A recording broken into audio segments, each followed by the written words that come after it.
Hey everybody, Spidey here, and as always, I hope you're having a marvelous day. I'm here with my friend. We're on the Marvel Show. Manu, how's it going? I'm well. How are you? We got a great one today. We do have a great one. Everybody, welcome to the Marvel Show.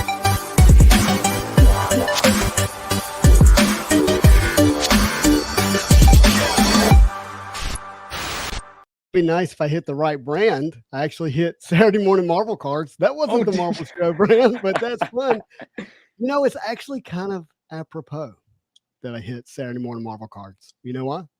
Saturday morning cartoons. Yes, this is like Wow. a nostalgia episode for us It is. It is indeed. because our childhood was so marked by something really special, hmm and it was X-Men the animated series. Indeed, it was. Yes. And people who have followed the channel know that I've had Eric and Julia here before, hmm but very happy to have them here again. Let's get them on the screen. Eric and Julia. And Justin. Hello and hi, Namu. Nice to meet you. We meet again. We meet again. Yeah. Look, we've already got some friends here in the chat. Eric, we like to say hello to our friends when we're coming on. So we're going to say hello to a couple of people real quick. We don't want to overlook them. We got Brandon here who says the original X-Men animated series from the 90s is in his DNA. Go Cyclops. Wow. Yay. Cyclops doesn't always get a lot of love. I like hearing that. That's very nice. Yeah. I mean, to say that statement in his DNA, that's kind of, think about the impact you must have had. Oh, there you go. There you go. Yeah. We got T-Bear Phil. He says, hello, friends. Let's T-Bear, start what with up? a great show. Yeah, it's going to be a great show. Bad Wizard said these are core memories for him. That's so nice to hear. Love hearing that. We got Interglobal here. He says, good evening, gentlemen. I hope you all are well. Looking forward to this one. Well, we are looking forward to it as well. Manu, I'm going to let you read this one. Hello, is the weekly goop. Oh, this is the weekly goop meeting. You've made it. This is the right room. Welcome, West Coast Dave Venture. That's our friend West Coast. So I got to talk about Dave real quick, Eric and Julia. He actually wanted to come on the show and sing, with his voice, the animated theme. Okay. I'm just curious, how often do you do that? Every con. Yeah. And every other person that comes up to us, is either humming it or. Let's take this moment to appreciate Ron Wasserman, the man who crafted that theme song when he was working at Saban Entertainment, and also gave us in the rest of the world the Mighty Morphin Power Rangers theme song. Two knocked him out of the parks right there, and he never gets enough credit. So Ron Wasserman, and got no bonus checks, just got his salary. On salary, no residuals, no bonuses. So. And I remember reading in the book that you guys have behind you there, the X-Men animated series book back there. By the way, if you don't have a copy of that, this is not me trying to sell for Eric and Julia. I'm just telling you, as fans of the show, it's got such amazing information in there that you're going to want to check it out, right? But it talks about the theme song. And did he craft that with an electric guitar? Is that? Well, no, he had a synthesizer, right? And 30 years ago, but there have been people, and it was just laid down, one tape track over the other at the time because it was kind of a little bit pre-digital. But there are people since that have been able to manage the whole thing on guitar, and that's quite a feat. Yeah. So it's like for so many things to hit so well for the animated series from the 90s, the show obviously being what it was, but for the theme song to be as good as it was as well, for everything to hit like it did, it's just incredible. Yeah. We don't know how to explain how grateful we are. I mean, we had a long career, because I'm thinking about this. We started this one in 92, and we'd had some jobs before that. Yeah. And you try to do your best work on every show, and we've worked on 50, 60 different shows over the years. And this is just the one it was the right person in all the different places. There's so many dozens of people that are responsible for whether a show succeeds or not. And if Ron's music hadn't been quite right, we would be kind of, this stories are still pretty good, and kind of like the characters, but one person, if your editor isn't quite right, if one of your artists isn't quite, it just takes a couple that aren't on board, and everybody got along on that show. It was a happy show. So it's just we're continually amazed at how many ways we could have sunk it, and it didn't happen. And it didn't sink. Well, look, I do want to take a moment and make sure everyone knows who we're talking to. Eric and Julia. Eric was the showrunner, which is I kind of think of it like the director in a sense. Is that a good word, or is it or kind of the creator, the guy that or girl or team that comes up, that decides what kind of an X-Men show it's going to be, and that this, all the scripts go through me so that I'm comfortable with. So it comes down to, I get to imprint my taste on the show, because I know a dozen other friends of mine that could have run the show, and it just would have been a different show. Right. Yeah. Some of your personality and some of your life, your experiences go into it. And so that the showrunner is that in animation, usually couple three, because on the art side, Larry Houston and Will Mineo were in charge of the show. Yes. And Larry supervised all the storyboard artists. He had maybe 30 different artists working for him. I had 20 different writers, including Julia. Yeah. Wow. Working for me. Oh, not at once, but over the 5 years, 4 or 5 each year. And then we get the show done. And my job was less writing than like writer wrangling and making sure it all kind of felt smooth and of a piece. His name's on every episode. He is developed for television by Eric Lewald for the series. I was there when you got the call saying, come in Monday morning. We're putting on a different show than the one we thought you'd signed up for. You're going to be in charge of X-Men, the comic book adaptation animated series. Huh? And I said, that's a Marvel book, right? And so I had to read real fast because there are all these people in there with big expectations, for the show. And it worked out. And there had already been one X-Men animated show that didn't quite live up to what people had wanted, right?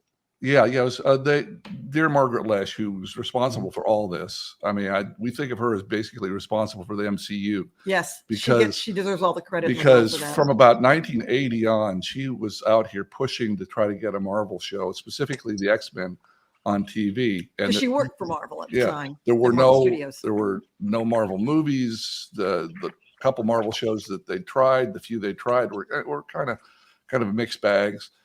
But she believed in it, and she's the one that hired the entire creative staff. When she became head of, she was pitching it to the 3 networks, and they wouldn't buy it because they didn't think it would be successful at all. Thought nobody would watch, comic book characters. Right. Shows how much Hollywood knows. Push it, and finally got that one. Yeah, and she finally got in position to be the one deciding what went on the air, and she said, "Okay." In early 90s, I'm going to put this on, and these are the half dozen people I'm going to have in charge of the creative side and in charge of producing it.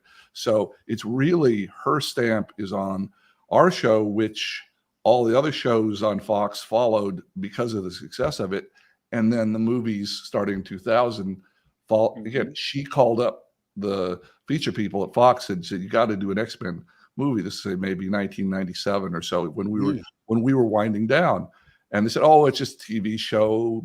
Feature movies are different." And she pushed it, and they got some A-list people to do some polishes on the script. Finally, none of us, none of us, yeah. But they got the movie out there, and surprise, surprise, makes $1 billion, and they do a few more, and suddenly the MCU's cranking.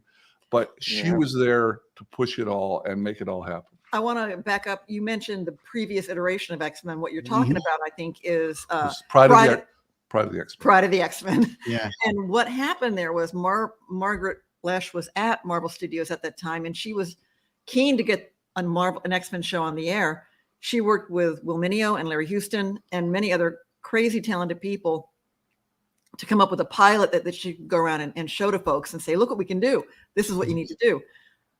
But she wasn't in ultimate charge at that point. She had people above her. There were way too many cooks in the kitchen. And everybody who worked on that show can tell you there were problems in the making of Pride of the X-Men.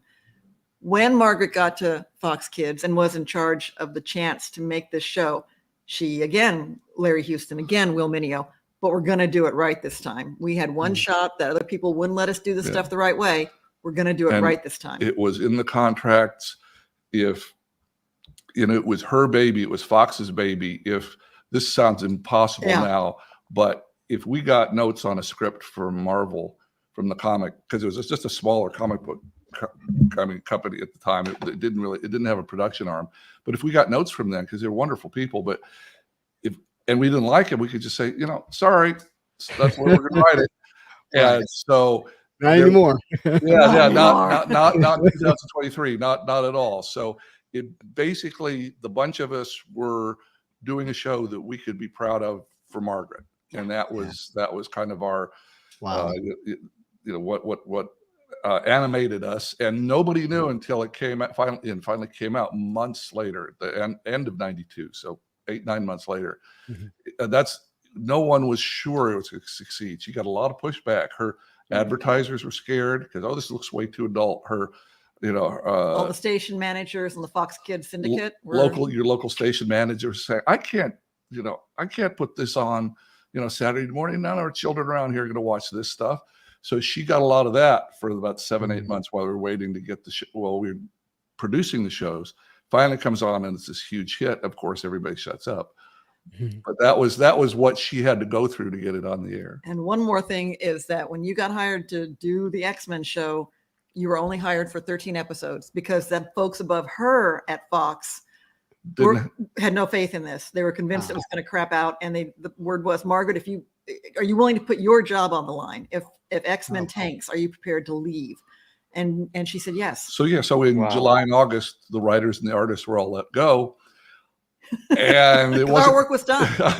And because you've done 13, you produced 13. We'll see how they play, and maybe if it does all right, we'll hire you guys back. And then of course it's a big hit, and they get all come back.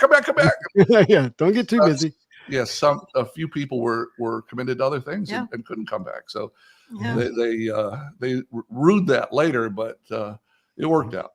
Yeah. Well, look, guys, I want to get to a few more comments, and because I want to keep the chat engaged, and I, thankfully have had chances to speak with you multiple times. I want to give these all an opportunity to ask questions. We've got Alberto here saying hello. We got Adam. Jesse's here. All right. This is my friend, Matt Fuller. He says, my name is Matt and I'm a mutant-aholic. Hi, Matt. Yeah. That's right. I wish I could say easily, what that means for him, but we're talking about a real mutant-aholic. This guy loves his mutants at a really, really high level. He's a sketch card collector, which is like Marvel trading cards, but sketches from the artists. Sure. We're talking 10,000 sketches. He loves them. He's a great fan of the X-Men. Mike's here. What's up? What up, Mike? We've got RMS Collects. He says, good evening, Justin and Manu. Excited about the show. X-Men, the animated series, is one of my all-time favorite shows as a kid. So much that I even named my son after my favorite X-Men character, Logan. Wow. All right. I love hearing that. We have met a few folks who've done that, and it's like, that is the best. That is just the best. Yeah. Can you imagine if you're at a con and 40-year-old gentleman comes up and he's got his 10-year-old boy with him and says, I named my child Logan because of the stories you guys told. Yeah. I mean, it's just crazy. Well, to think that you could take a character like Wolverine, who's doesn't necessarily you would think would connect with a kid, and have him connect very strongly with kids is really amazing. I think it's just kind of dawning on me that if it weren't for you two, many of us, myself included, our childhood looks very different. We don't know what it would have looked like, but it doesn't look like this. So that's quite incredible. And RMS has a follow-up comment to this. It's later on, but I'll read it really quickly. He says, thank you, Eric and Julia, for the fantastic X-Men entertainment you made during my childhood. Very much appreciated. Amazing job. Just a continuation of that sentiment. Yeah. It is really special. We are so happy to be having this conversation with you and with everyone right now. We are part of what had been an amazing team of people. I don't want to take too much. We've been in the woods the last 10 years going, anyone remember X-Men? Anyone remember X-Men? And people remember X-Men. So I'll take credit for like, hey fans, let's all gather and have fun. And we had no clue when we were doing the stories because we wrote it home. As you know, yes, there was no writer's room. The first 13 episodes were laid out over on our dining room table. With Mark Edens. Well, he was drinking iced tea, and I was drinking Diet Coke just to keep going. Yeah. And so we didn't have a sense of the scope of the thing. And then it happened that Fox had a really good distribution system that grew in the 90s. And so people all over the world, you know, that we bump into, Singapore, Brazil, wherever, they say, "Oh, you're the X-Men. Oh yeah, I grew up on that." You know, it blows our minds. We met Arabic.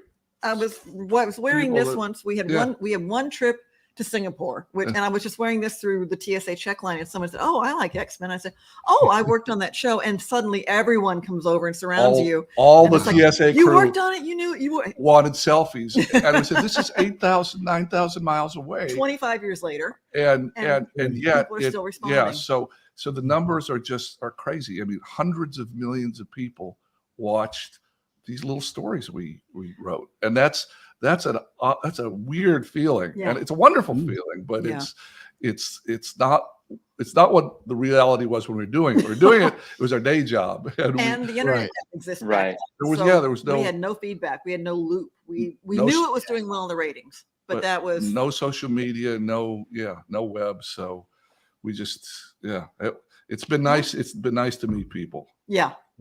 Well, it has been. Certainly have had an impact. I'm in a room with 2,000 action figures, and most of them X-Men related. So you had an impact. Mike says X-Men the anime series to this day is one of the best cartoons ever made. Yep. Awesome. We can tell you the budget was insanely tight for the entire 5-year run, and schedule, and the schedule was nuts. But everybody was throwing their heart into it. I mean, I can promise you that there wasn't a single moment where it wasn't like, what an amazing sandbox we get to play in. What an amazing leader Margaret Lesh is, who is challenging us as writers. No, you don't write down to kids. You write up. You give me the biggest stories you can tell. You write like it's a primetime live action hour-long drama. Yay. Okay. Yeah. Who else is going to let us do this? You know, because we'd worked for years in the business before, and the opportunities were, you know, it was a fun job, but they really just said, run with it, do a show for yourself, and make it as close to as true to the books as you can. And it's all right. And that's how we meet a lot of people who the show was their first way into the concept of loss or grief, or their first way into the ideas of bigotry, or people being ostracized for being different, and those are huge topics.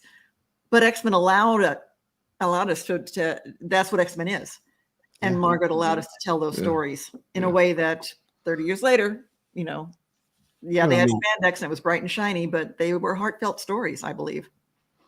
Yeah. In your first episode, when one of the good guys dies, right?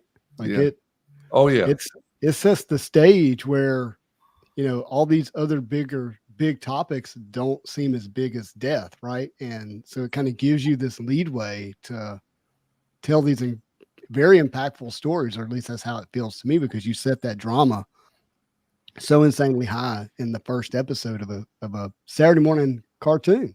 Right. That was a specific decision on your part with Mark Edens. First day we sat down and we just said we can't just have there's so much action, there's so much violence in the comic books, which is fine with us, but it's not something they usually have on kids TV, or even a lot of just even adult TV. It's play it's play acting violence. It's not like everybody's kind of chuckling and having pretend fights with each other, and there's no consequences, and so it's not real.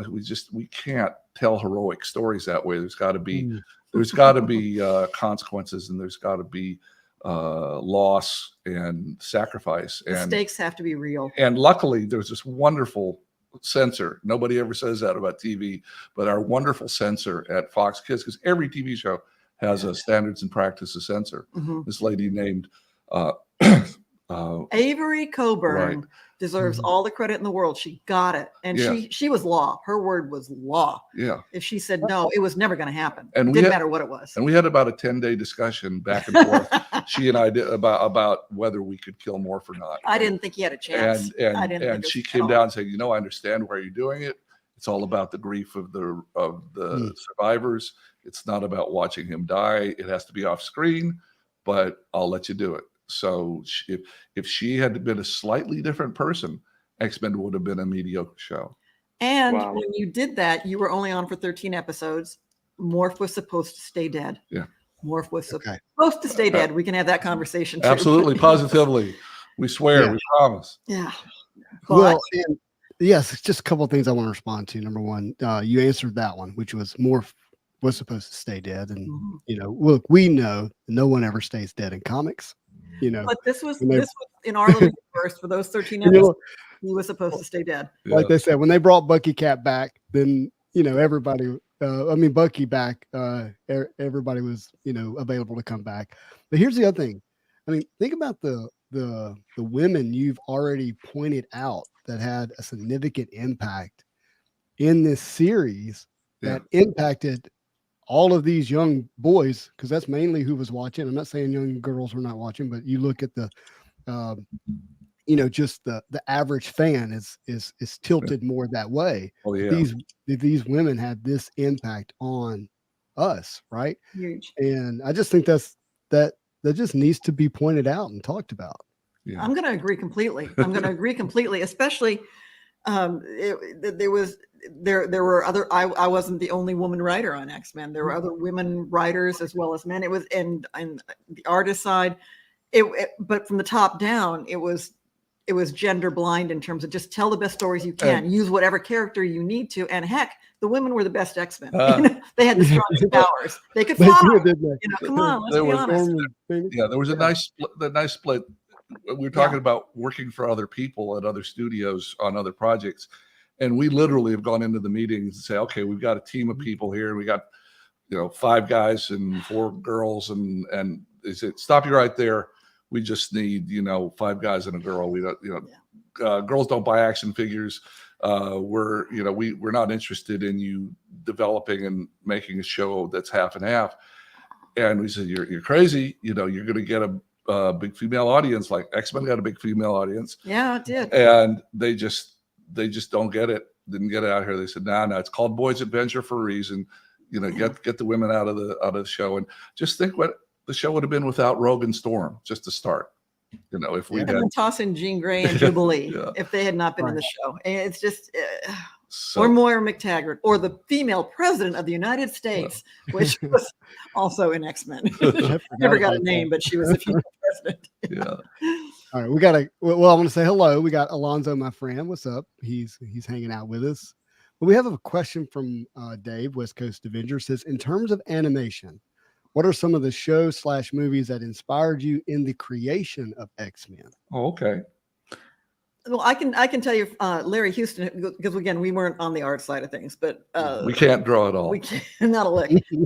Larry Houston had a deep well of animation experience and appreciation and love, and he was a huge Johnny Quest fan. And I'm a big Johnny Quest fan. And I am too. It was when I was maybe 7. It was on, it was on Sunday mornings for half an hour where I was. And I just, there's just something.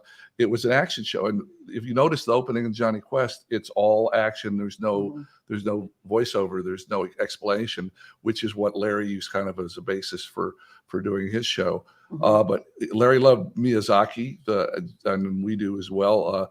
The Japanese feature director that's so wonderful. I can think of one.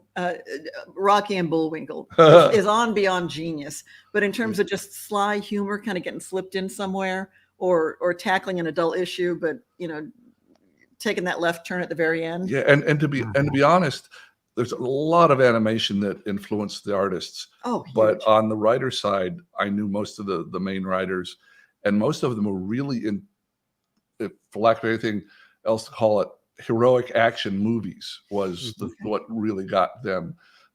Big war movies, big, science fiction, Star Trek. Oh my God, Star Trek. Star Trek got us the original series from the 60s. I was waiting for you to say Star Trek because that really formed the character.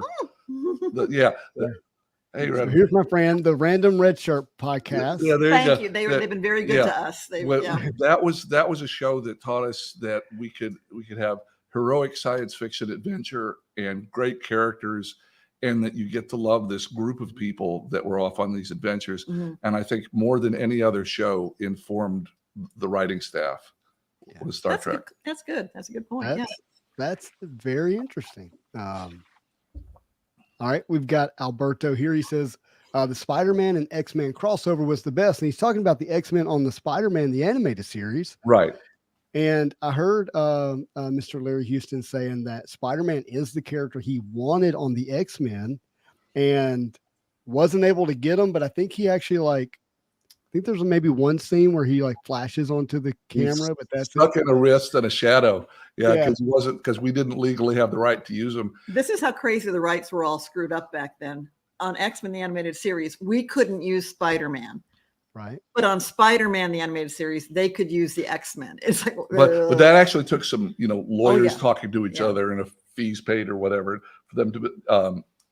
John Semper, the showrunner on Spider-Man, wanted to do that, and it took him a while to get the right to do it. So he called me and Michael Eden's, our late dear friend, Mark Eden's brother, college buddy of mine, and said, "Look, guys, we've got the story laid out, but you guys have just spent 3 years doing X-Men dialogue.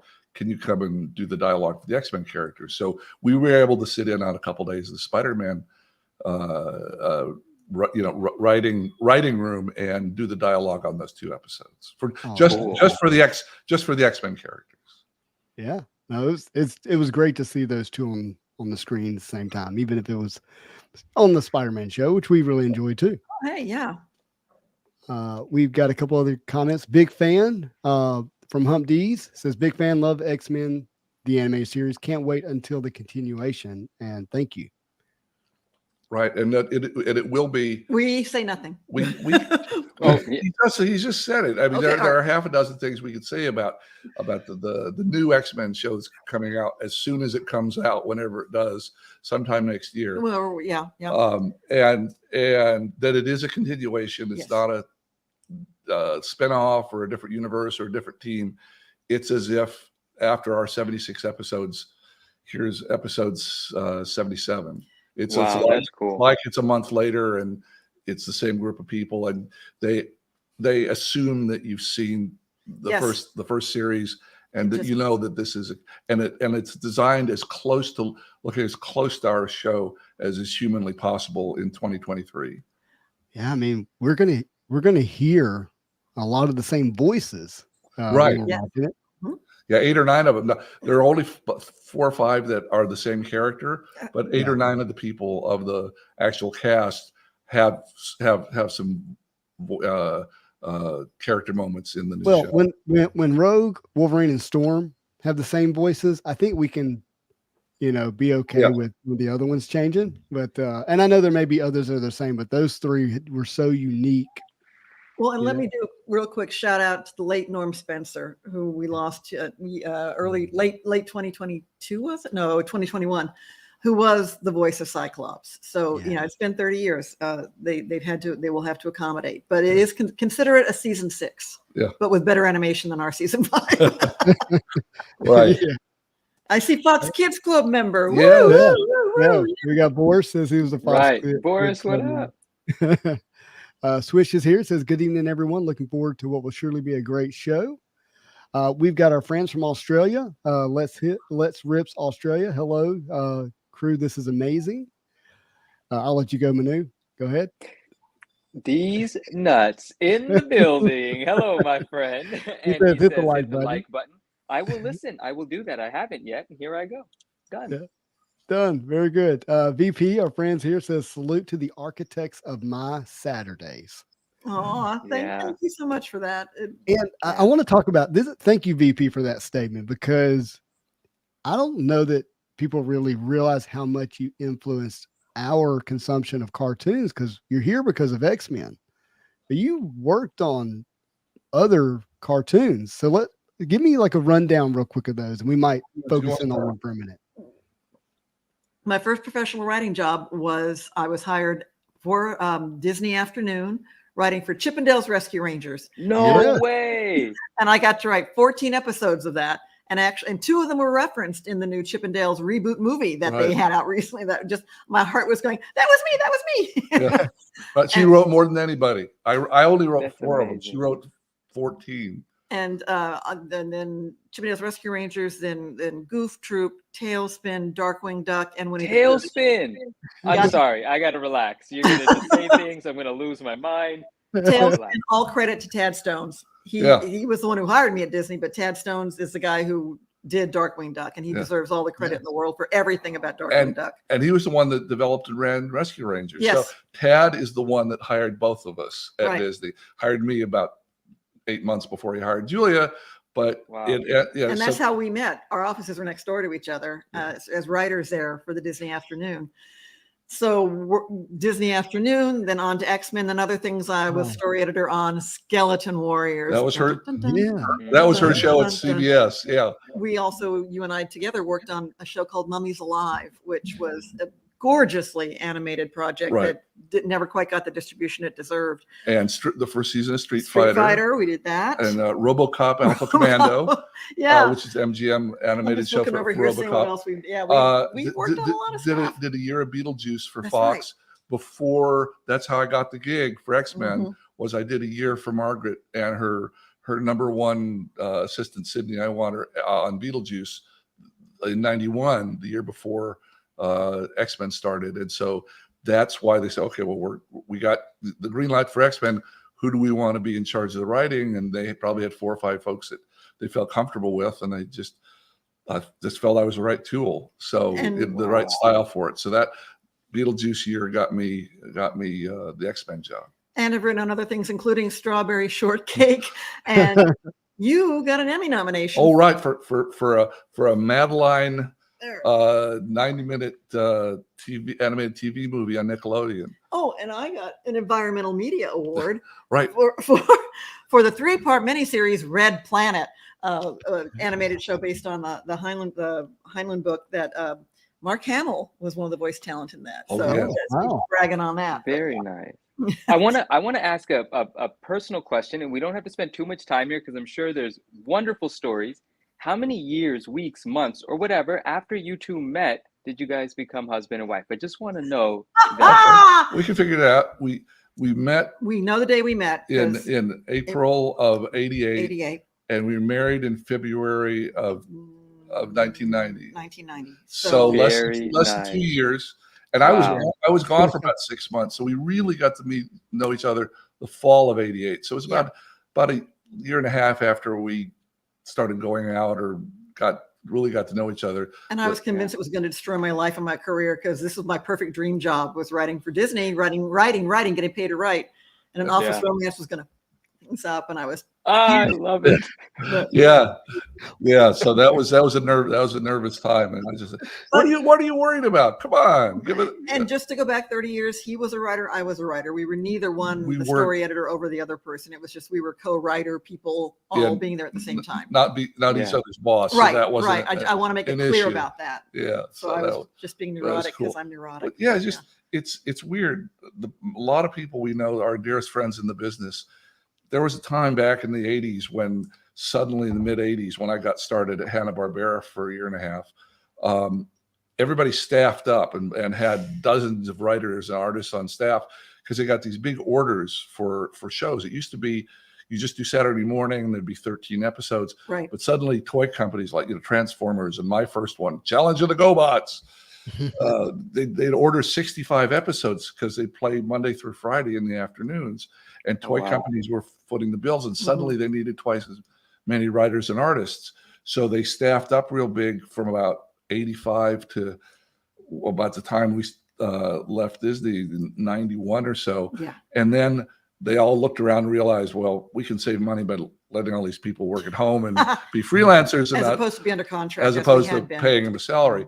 So there was a golden age there, 6 or 7 years, where you get on and spend 3 or 4 years working in a company, and it was great, and it was you'd feel confident. You could have a family. You felt but in the last 30 years, it's been freelance, and that's just kind of the way the industry has evolved. Well, I can say that Saturday morning Marvel cards changed your life. Saturday morning Marvel shows changed your life as well, because you got married.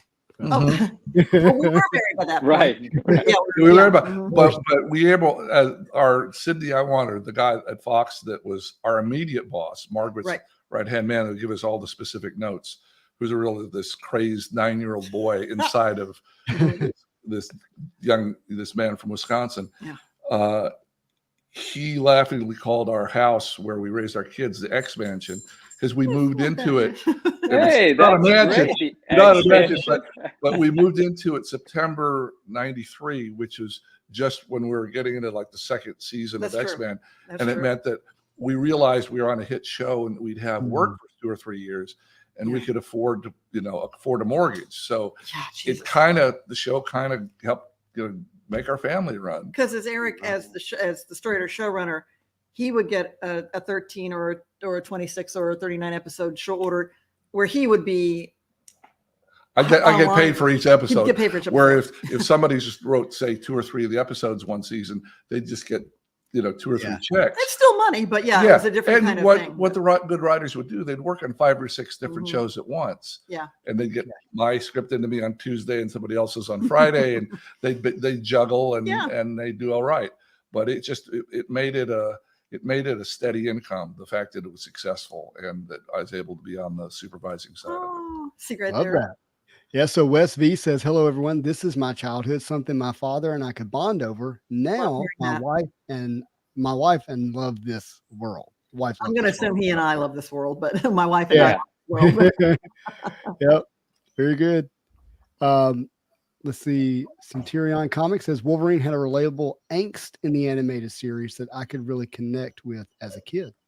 I think you mentioned that earlier, that Wolverine being this profoundly violent rage machine. The translation of him into a Saturday morning cartoon. How do you do that, or how do you make it so he still connects as a character? There you go.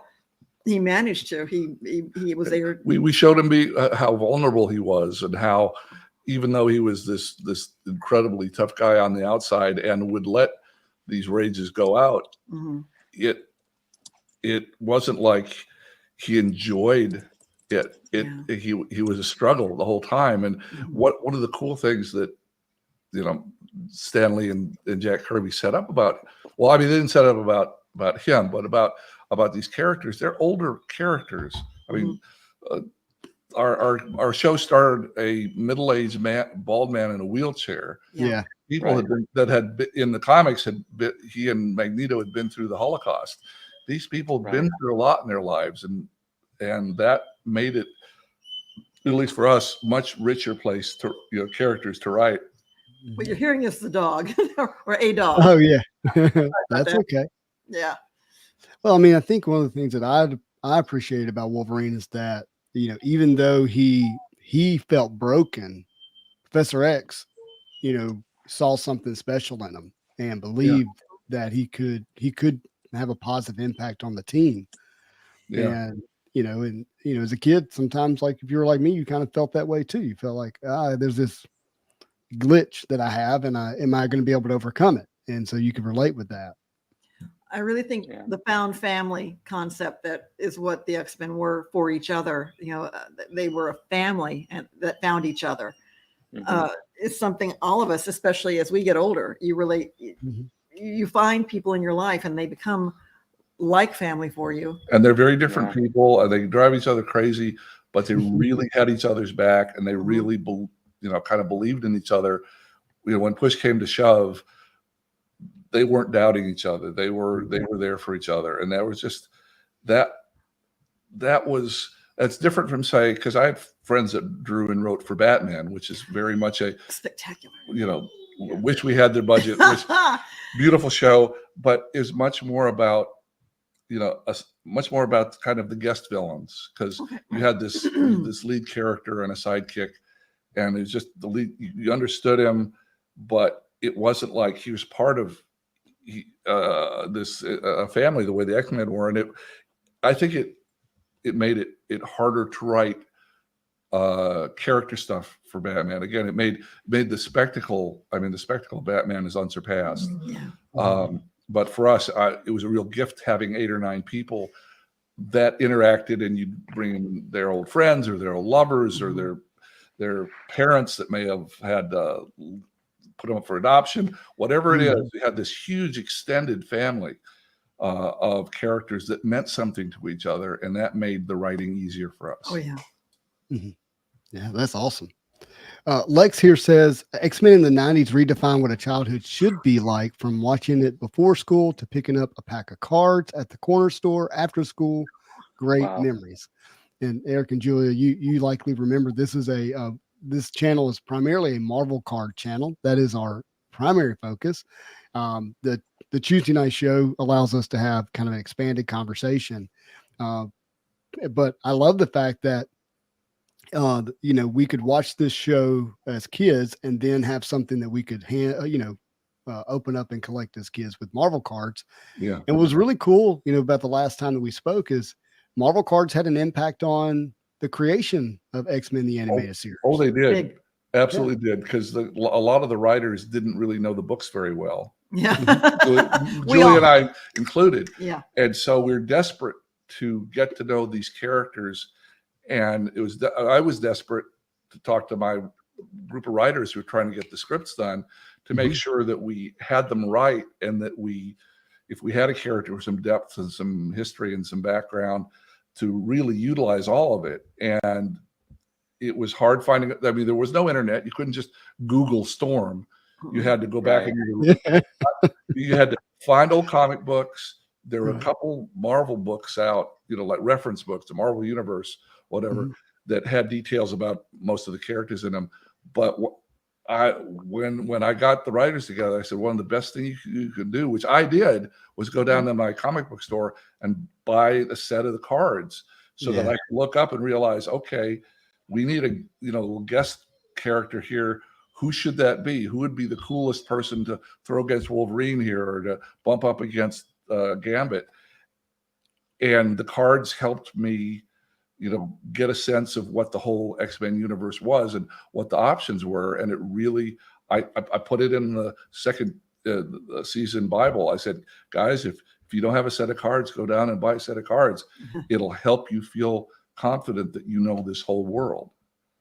Well, and it makes sense that you gravitated towards the Jim Lee set of Marvel cards that had his art, because, as I read in the book, his art was kind of helped set the design of the characters. Is that right? Am I remembering that correctly? Absolutely. Oh yeah. The artists basically very much said the artists had strong feelings about Will Meugniot, Larry Houston, couple dozen artists that had done the books over the years, and some of which they loved, some of which they would have loved to put in, but they also were experienced animators and realized Jim Lee's fits best. Given our budget, given the look, given its success was part of it, but they just all looked at it, and it was pretty much a pretty quick.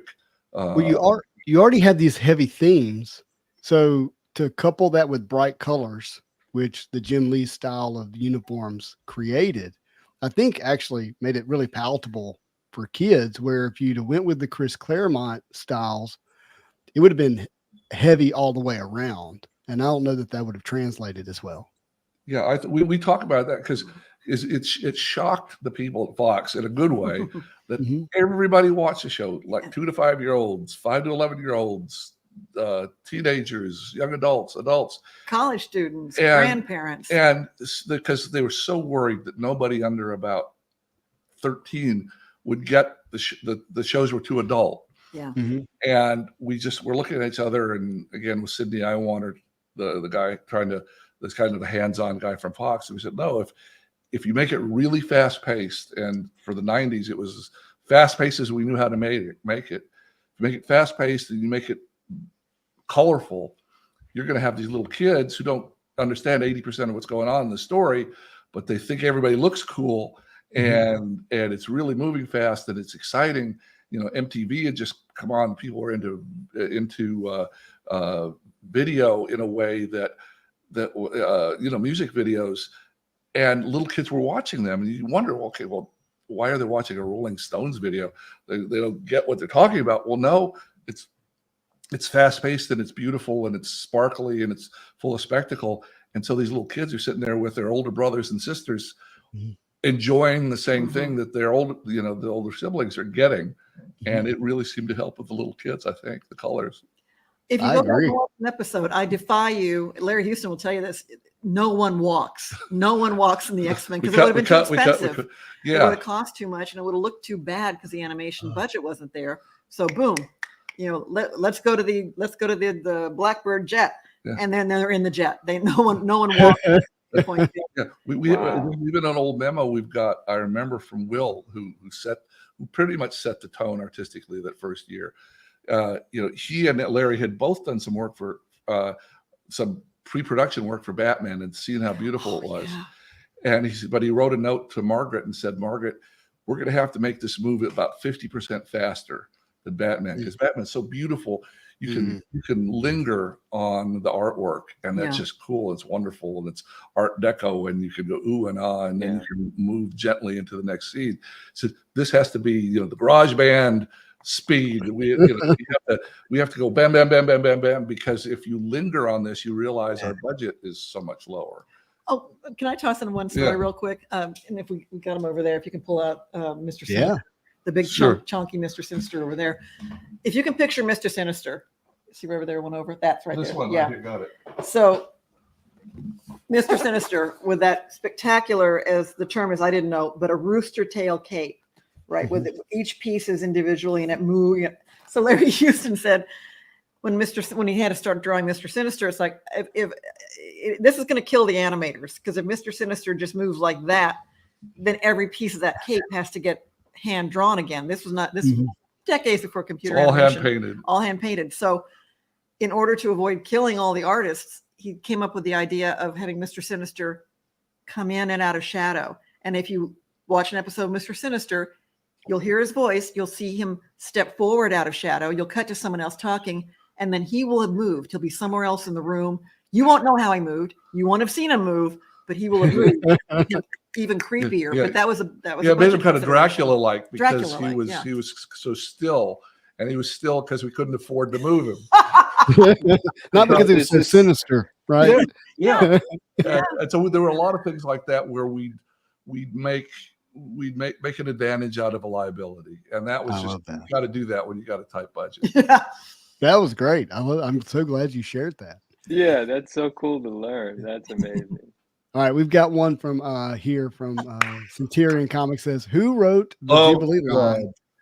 Does my baby chili fries? I don't know. Neither Mark Edens, who's this, you know, kind of 60s action.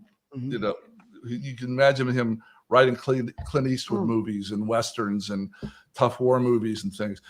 It would have never occurred to him. It would have never occurred to me. Somehow, somewhere, somebody along the way, on the first 2 or 3 episodes, Stan Lee threw in some dialogue suggestions, and there's one I remember in the first episode that he threw in. Again, not many, just a few in the first three episodes or so. That's not something I think a 70-year-old man would have thought up. Somebody along the way threw that in, and we thought, oh, okay. Again, it's an absolute mystery. I don't have the answer, and it may die with us, but everybody remembers it. There is with the new X-Men animated series toy lines, action figure lines that are coming out. There is some spectacular stuff. And there's a new Jubilee from Mondo that actually has chili fries. Chili fries. Mondo's putting out some amazing stuff. Sorry. Crazy. Yes, they are. They're nailing the animated look. Man. Yeah. Yeah. The Sabretooth, I believe, just came out or Oh, is I about didn't see to. that.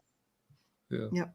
Yeah. No, so we don't know. It's an eternal mystery. We can't take But we credit for know it. Amal Babe does eat chili fries. So there you go. It was, yeah. It's a fact. Mhm. Jennifer Jay! Harris. Gene! I do it all the time. I have a coworker that I work with named Jean, so you can imagine. Of course. Yeah, what she has to hear out of me. Let's see. William says Cable became my favorite character because of the TV show. Okay. Well, that's nice. And- It's nice that folks, yeah, that's nice. Well, so it's Cable, was still somewhat relatively new in the comic book world, in the Yeah. Marvel world, but the animated series just accelerated his popularity and how widely known he was. And I'm not saying that Rob Liefeld's comics were not popular; they obviously sold a lot, but to make it as big as Cable is now, the animated series certainly played a role in that. Yeah, and I think he just fit in a way that none of the other guests did. We were curious. I had almost no background on him, and they said, "Well, he's mysterious. They're the people that are writing the books about him are coming up with all sorts of intricate backstory to him that we won't have a chance to go into.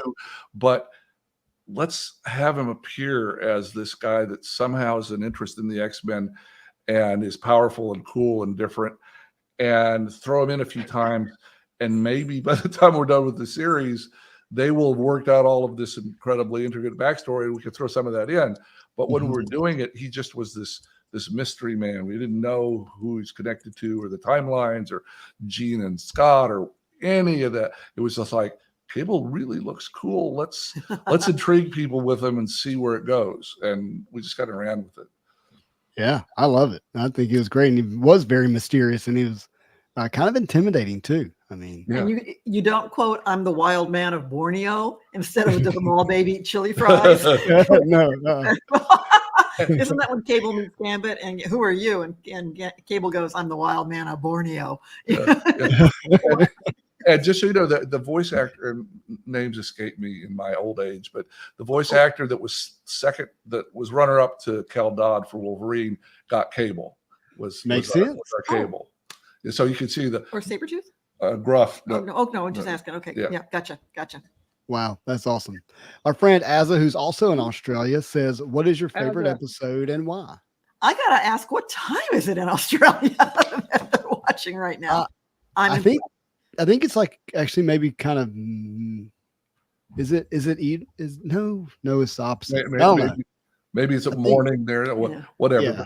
Okay, we'll figure it out. We get the question, and my kind of bounce back and forth on things.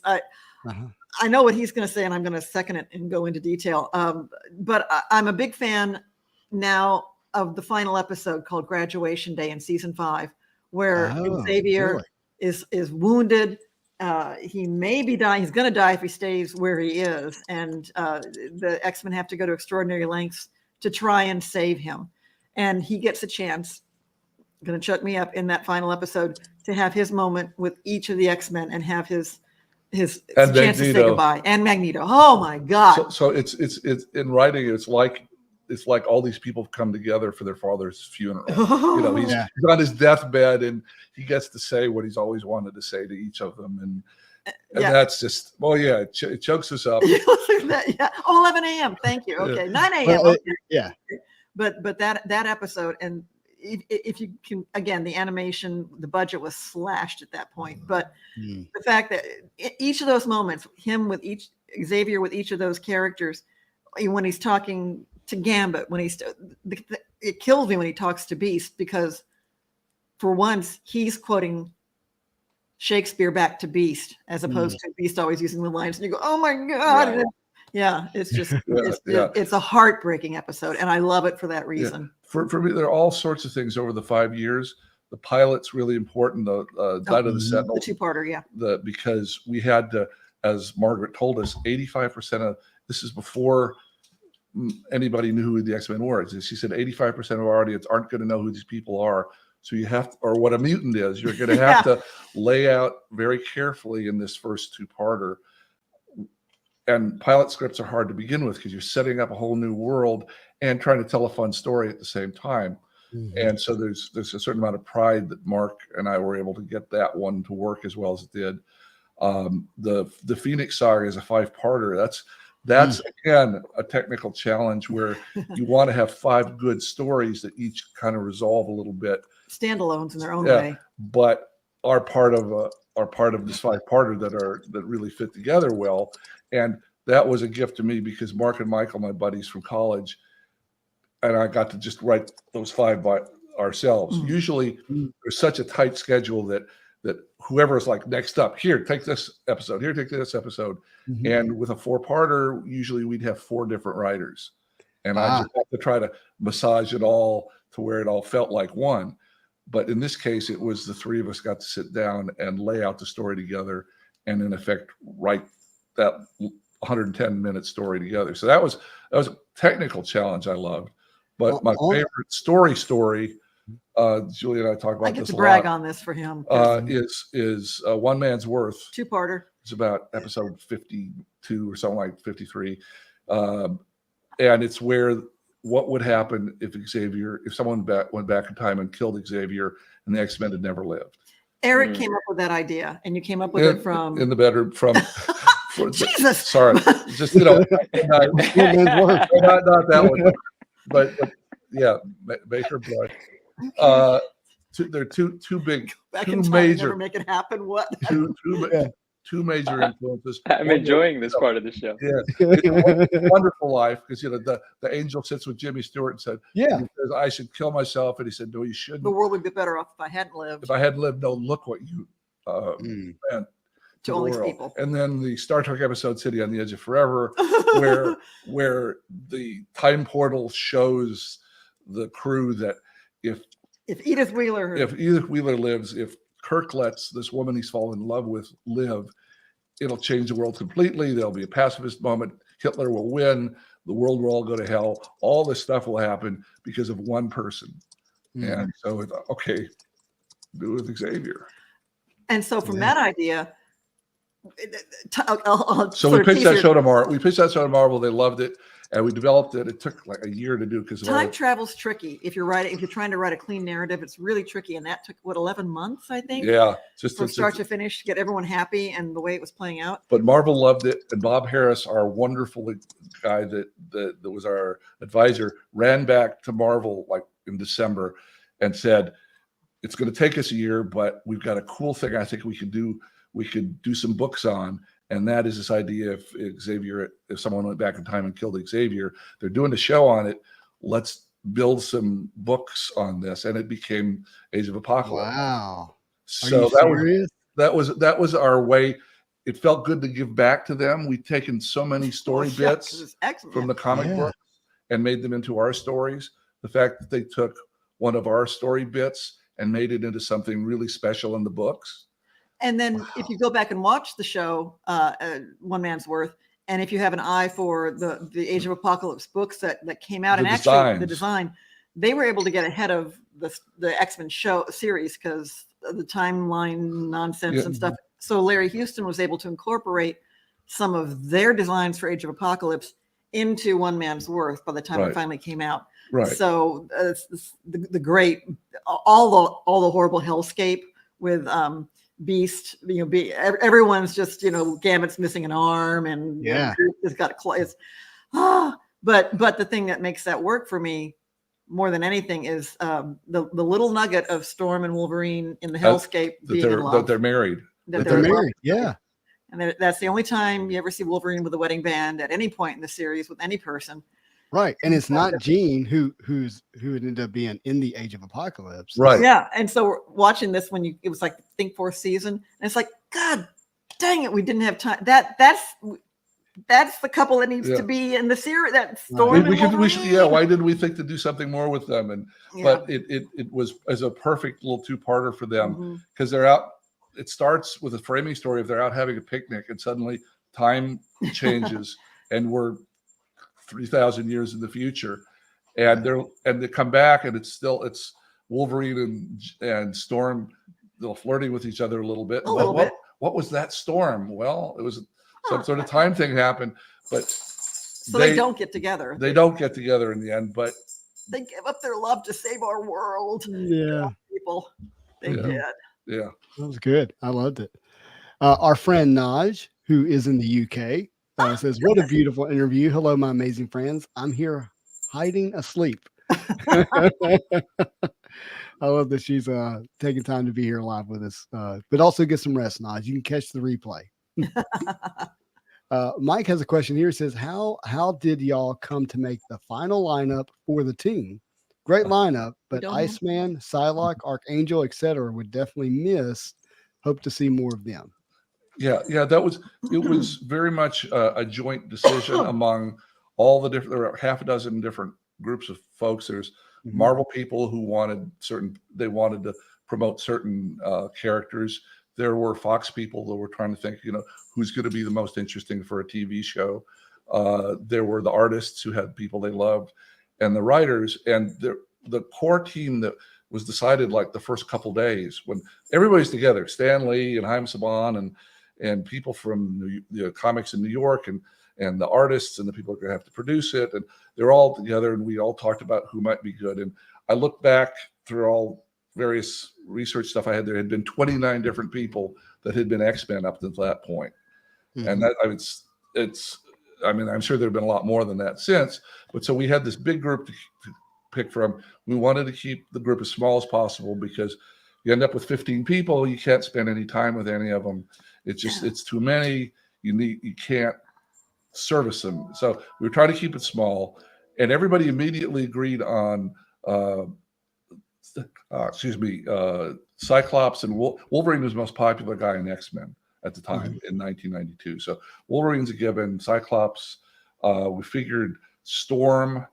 Those three were kind of the core. Rogue they're also whose powers animate best, given our level of animation.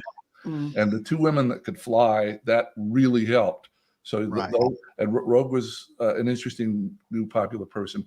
We needed a teenager, and Kitty Pryde hadn't worked out in the Kitty Pryde attempt. No fault of Kitty Pryde. Yeah, it's not her fresh fault. On their minds. It was in everybody's minds. So I said, okay, well, Jubilee's this new interesting kid that's coming along. We'd like to promote. So there's about 5, and believe it or not, Xavier and Jean Grey and Beast and Morph were not really part of this.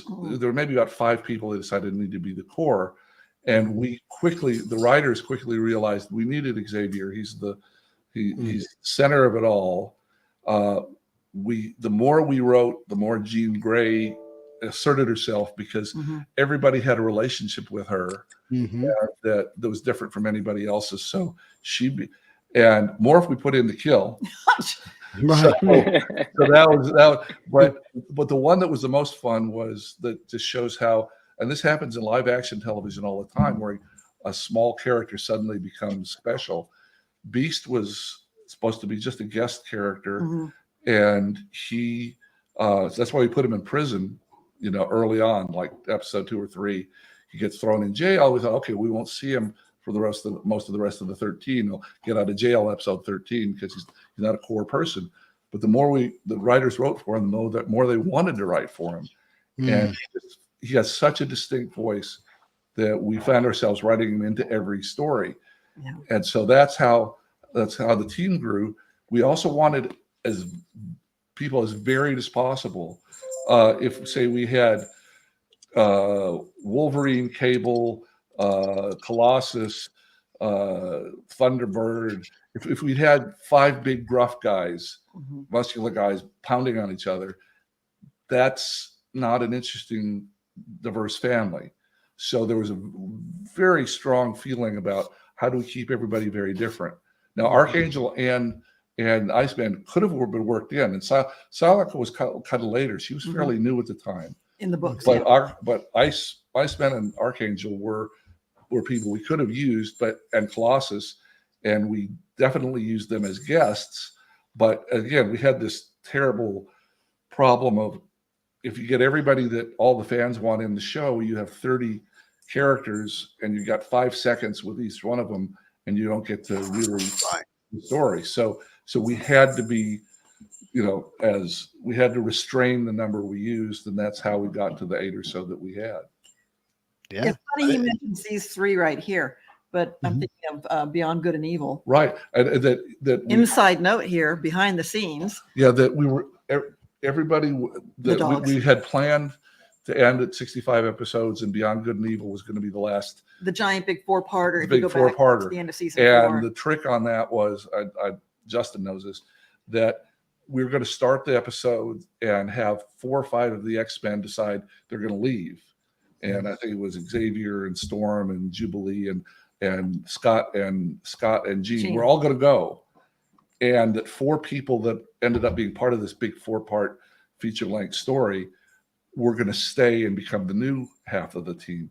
And it was Psylocke and Archangel and Bishop and his sister Shard, that they were going to be kind of stuck here out of time. So that shift was going to happen. And so the series would end with that new iteration. Yeah, with just a hint like, okay, the next series, this is what the lineup's going to be. So, so Psylocke and Archangel were going to be 2 of the new X-Men that we left as we left.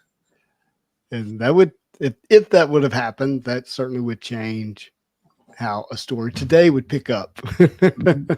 And so crazy, huh? Absolutely. Yeah, absolutely.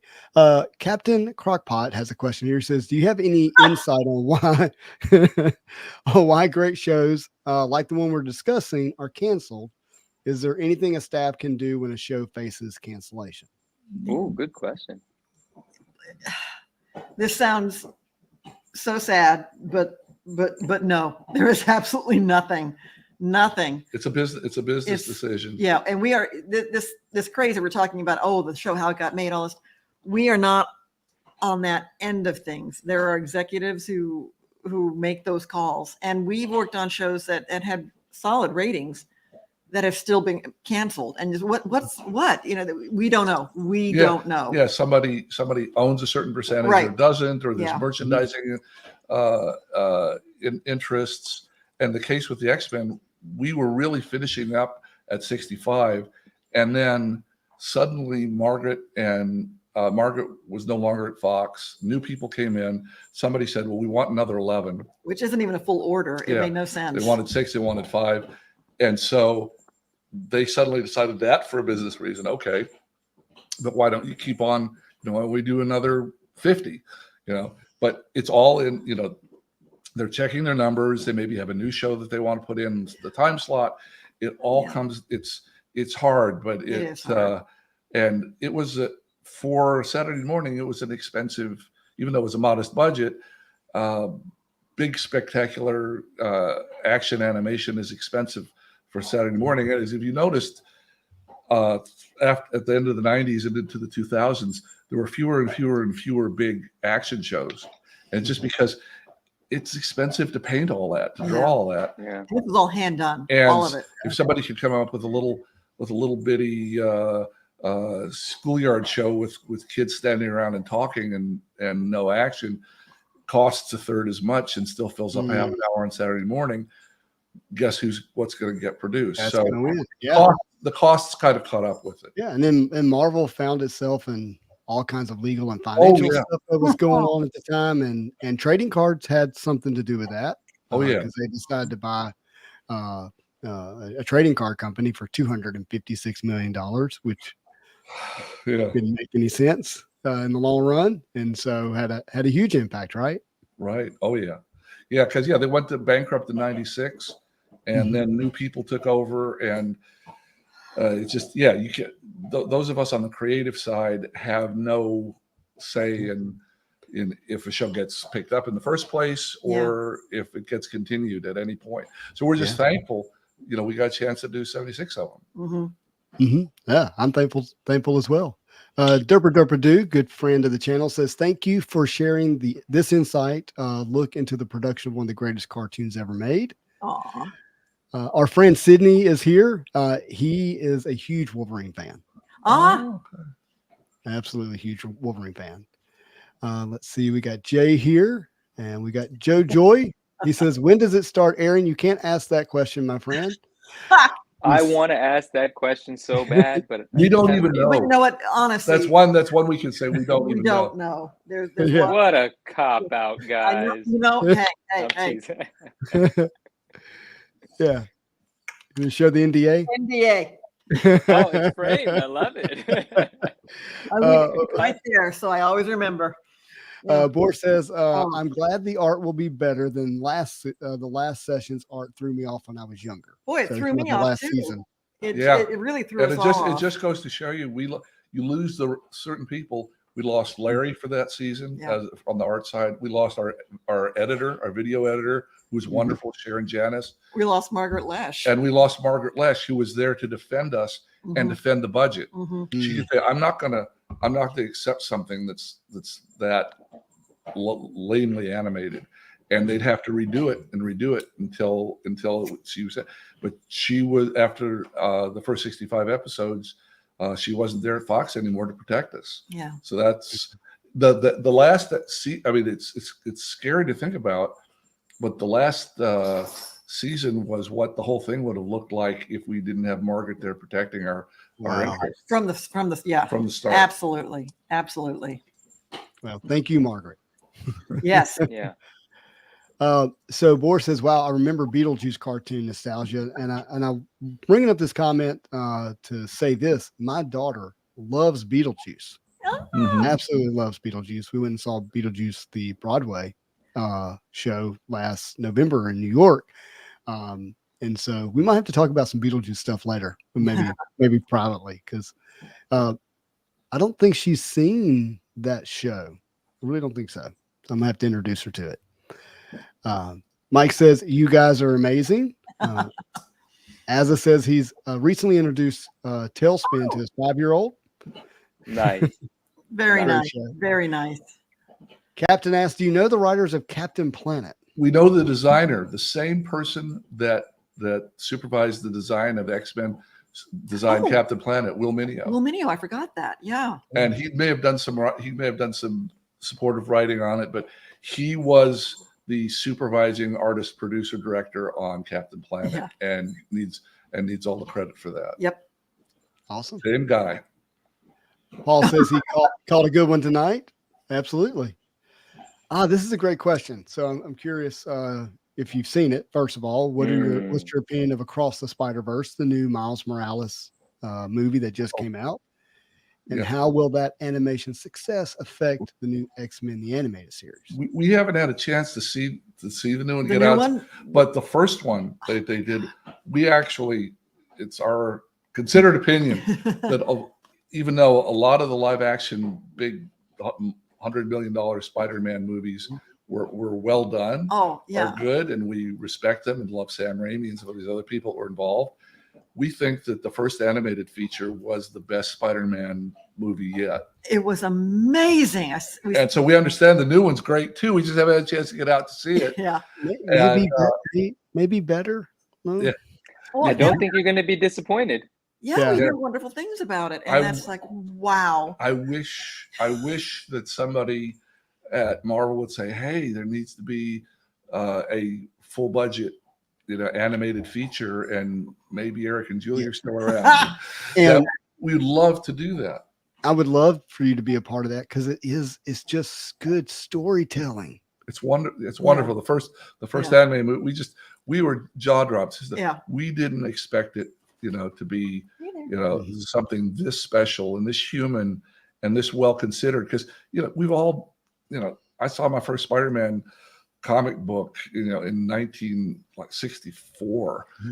So I've been aware of this character forever, and that they were able to do something that fresh and that human with this, and after all the movies and there've been half a dozen TV shows. They've done more Spider-Man than anything else for Marvel on TV.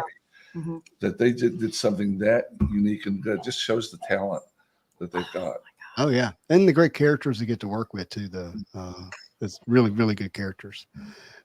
Dave says, do either of you have a favorite X-Men storyline in the comics? It's hard. You had 30 years to pull from when you crafted the animated series. There are 30 more years now. There are 60 years plus of books. It's crazy, and how many storylines that they have. Okay, I can tell you what I don't like.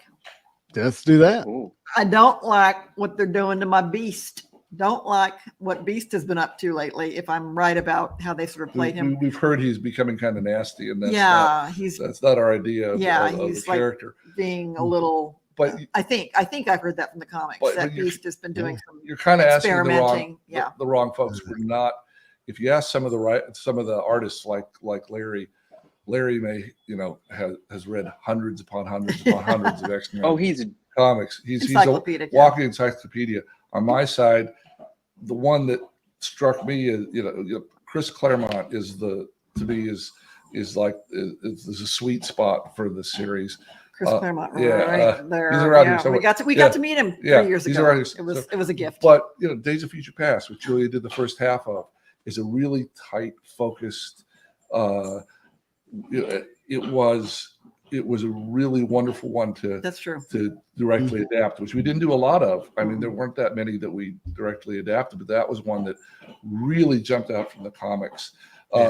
Like with the Phoenix, there's some really cool things in that, but that one stretched out over 15 comic issues. Yeah, and there were 3 or 4 different stories going on at once, and so it was a lot more work to simplify and focus for the TV show. But for the TV show, Days of Future Past was a really tight story in the books to work from. Mm-hmm. And the Phoenix Saga, to a kid, it was a little confusing watching Jean go through these kind of changes where she's an X-Men, she's Jean Grey, and then she's in the Hellfire Club, and she's like the Black Queen, and then she's Dark Phoenix, and then it was kind of it wasn't easy to keep up with as a kid. I understand it more now as an adult, obviously, but got another question here. Boris says, any chance you guys will be at New York Comic-Con this year? We'd love to. Yeah, ask him to tell us to come, or tell him to ask us to come. Yeah, because we've been to San Diego, way too many times, and the only con that's a similar size on the planet is NYCC. We've never been, and we were gonna go when the art book came out. In 2020, but obviously COVID hit. Yeah. And so we did a couple panels for NYCC online, but Marvel had planned to showcase the book and have us out there and be part of NYCC that year. But of course the pandemic messed that up. But we'd love to come one year. Just haven't had the, you need to have people asking you there and flying out and having a plan to where we fit in with some other Marvel people. And it's amazing what goes into the amount of effort it goes into making a con. Yeah. So wherever we find one, small, medium, huge, that we fit into, we're always grateful for it. Mm-hmm. But it's just at New York, it's just never worked. Yeah. We missed our chance, maybe. Well, a couple things to say there. Number one, you need to be at the con like that. It's New York Comic-Con. I have not been to San Diego. In fact, I bought my ticket for this year, and I'm now taking my daughter to New York for a Broadway camp instead of going to San Diego Comic-Con. But I went to New York Comic-Con last year. And I was there with people saying, okay, this is starting to be on par in some of this, amount of people and scale, to San Diego, minus the movie stuff that happens at San Diego. Yeah. And I've already bought my ticket for this year for New York Comic-Con. I would love to hang out with you guys there. It'd be great. Well, find us one down your way, maybe some in New Orleans, and Young Hercules. You notice the Young Hercules in the background. That was a show that was canceled too soon, in spite of our best efforts. We were we developed it for TV and consulting producers, and wrote it. We in effect were the showrunners. I mean, it was a live action thing, so there were a lot more people in this studio involved. But we developed the Bible for the show. We developed the pilot for the show, and then we supervised the 50 stories, the 50 episodes on the writing side. And again, there was no art story editor on this one because Live action. it's live action, but it was wonderful. It It was was the best job. she got to get hugged by Ryan Gosling more than once. Yes. And he was just turning 18, was so she had to be careful there. Wait, that's Oh right. my goodness. That's I right. did not realize that. I It see is it now. definitely Ryan Gosling. Yeah. Whoa. And so And that they were was filming in New Zealand, so we didn't get a chance to go see them on set at all because it was going so fast. Was it two yeah, scripts a we week? had to do Right. two half-hour stories a week Yeah, for 25 weeks. it was. It was. And zoom. And so we just kind of collapsed at the end of it. And we loved the show and the folks at Sam Raimi's operation. Yeah, it was Sam Raimi's and Rob Renaissance. The people Yeah, that, Renaissance. That's that right. do the Spider-Man early Spider-Man movies, and Yeah. did lots of. And they did Hercules and Xena. And they did Hercules and Xena, and that's why it's the same production. Yeah. People in New Zealand did a half-hour show for Saturday morning. That was a bit of a challenge because Hercules and Xena are kind of like on the edge of R-rated. I mean, Yeah. between violence and death and blood and sex. This had to be on Saturday morning, and we had a more restrictive censor than usual at Fox for this. And it just, even though we had a great time writing it, loved writing all the myths and the legends, and Had a great time. it was and doing live action for a change. Live action is easier. Don't tell anyone. I'll tell you about it. Don't tell But anyone. our scripts for Young Hercules are maybe 21 pages long. For X-Men are 35, 30, 38 pages long. It's that because if the X-Men, we're talking to the artists that are doing storyboards. Yeah. Where in live action, you write a tight little story and the director gets on location and says, how am I going to stage this? Mm-hmm. And a lot of that's left up to him. In animation, even though Larry and his artists do a lot of directing, they don't want us to just give them 6 pages of dialogue. Right. They want to know what the action looks like. What the setup So looks there's like. heavier Stage. there's heavier writing, at least on what we did. It's at least 50% more work to do an animated script than it is to do a live. You're writing the whole scene, not Yeah. just the character dialogue, and then the director Right. kind of plays that out. So I got a question for you then. If you could pick one character from X-Men the Animated Series, either villain or hero, that you would do a single character focused live action TV show around, which character would it be? Are we talking like a 13 episode? Are we talking? Yeah, something like like Disney Plus does. Yeah. Like they. Oh. That's what a cool idea. Magneto. Yeah. Boy, this is going to sound weird just because we were talking about Star Trek earlier, but Apocalypse, but we can't because John Colicos, voice talent for Apocalypse on our show, passed away a few years ago. Oh, but the reason he brings Star Trek to mind is because you may know this. I forget if you shared. Yeah, we told Justin you, knows, Justin knows. but I don't know if. But let's make sure everyone knows. If Manu knows, is that we discovered Apocalypse was one of our favorite people to write for. And that He's voice cool. on the show. That voice. Crash against me. I am the rock from the eternal shore. Crash upon me. That was terrific. Yeah, that guy was is amazing. It happens that the voice actor, the Canadian voice actor, Can you see that did stamp? that was the same guy that did the very first Klingon in Star Trek.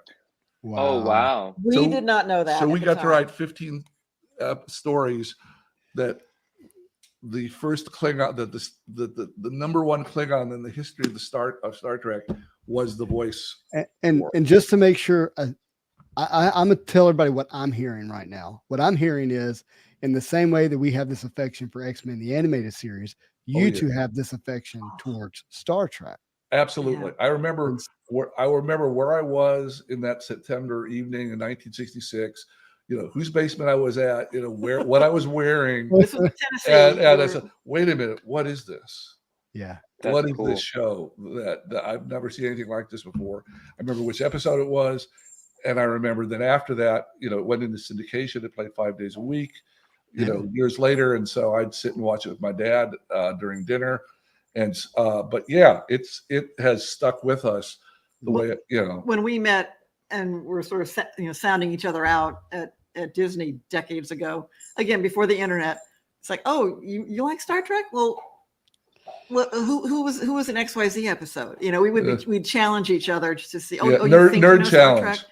Yeah, that was one of the things we were. Oh, you okay? You know it. Okay, all right. All right. Okay, yeah. I And then you knew. Go ahead, bud. Oh, sorry. Yeah, no, I want to take it back to something that was said just a couple of minutes ago. I'm here for strange tangents, and we don't have to linger on them too long. Wonderful. But something came to mind. You know, you said live action far easier than animation to pull Yes. off these productions. Yeah. And with what I'm about to bring up, I'm not well versed in it. I'm not a prompt engineer. You already know where I'm going with this. I've seen the still images that AI can push out. Does artificial intelligence and its advancement actually assist future animated films, or what sort of conversations are happening behind the scenes about that? Writers Guild is on strike right now while people are trying to answer those questions. It's tough. It's a tough question. It is a very difficult question. It could be a tool. I mean, if Yes. you think about it, well, all AI is like the thousands and thousands of scripts that have been written or put into it, and so it could access those. It's like going on the web. It's like, okay, I've seen thousands of movies. That was how one way I got to be a better writer is watching thousands of movies. Okay, Right. well, AI is kind of doing that for you, but it'll go so far. I think that people that have a vision and a talent and a passion can use it as a tool and just say, you know, I'm trying to think of something this character would do that would be heroic or would be heart touching. And you can probably type it in and it'll give you a list of 11 things. And, oh, okay, I hadn't thought of that. It's like having a research book around. So it could help talented people. The problem is, I think the things that grab us all, that make us excited, like, you know, Star Trek did for us or this did for you, it's always new stuff. Star Trek was something incredibly new and undone before. X-Men was something that hadn't been on Saturday morning before. Those kind of things you can't use AI for, because it hasn't learned yet. It's just going through homogenizing the stuff that's been done.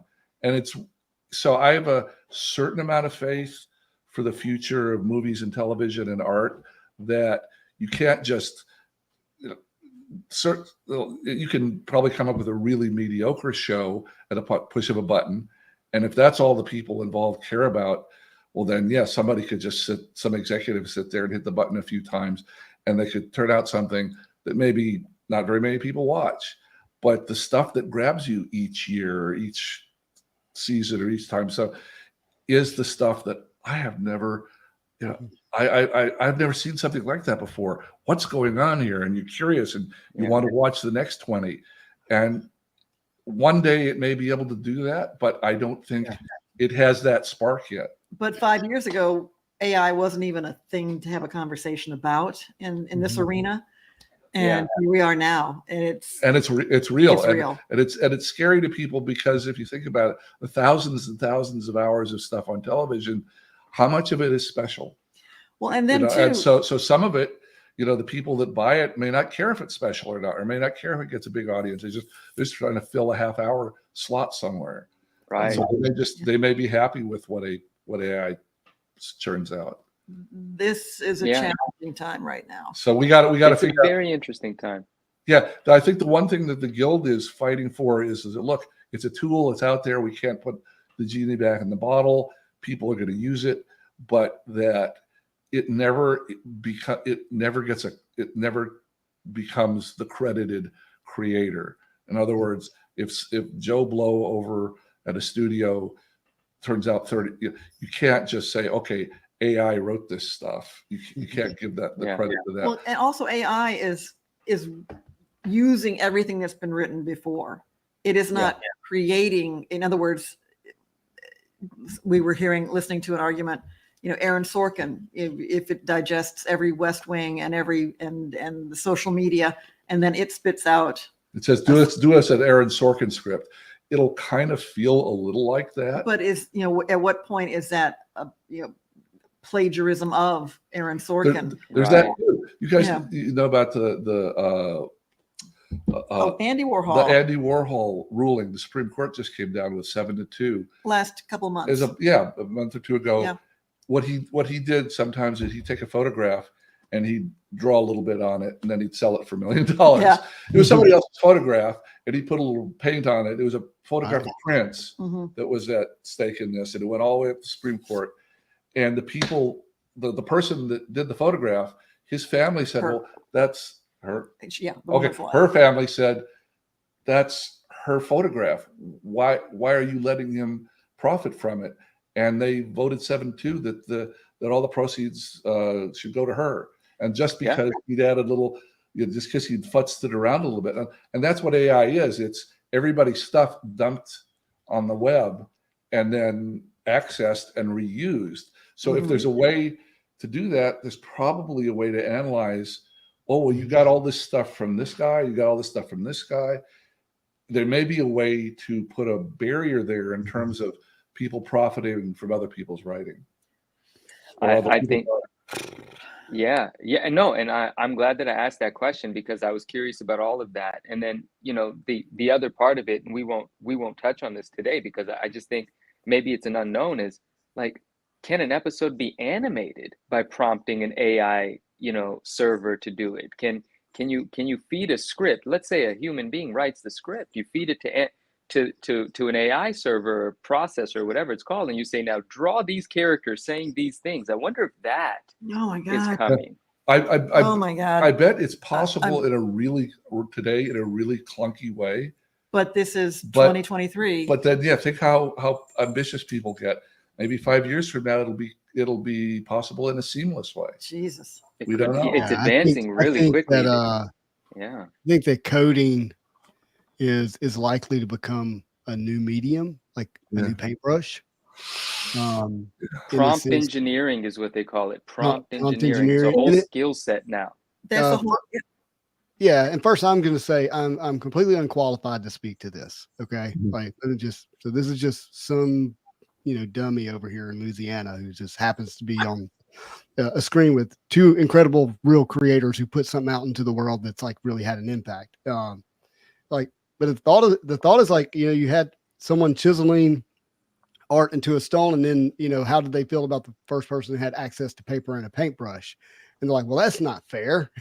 I get one chance to get it right, and you get to just paint over your mistakes. Like, you're not a real artist. And then, but what did the paper and the paintbrush do? It, just revolutionized art in a way for us to see art in a whole new way, and gave people access to be able to do it in a whole new way. And then that's, how did the first person feel about having access to a thesaurus and a dictionary, and been able to stumble upon new words that they could use, as opposed to having to, have picked them up along the way and remembered them, and so there's all these different advancements and advantages that happen.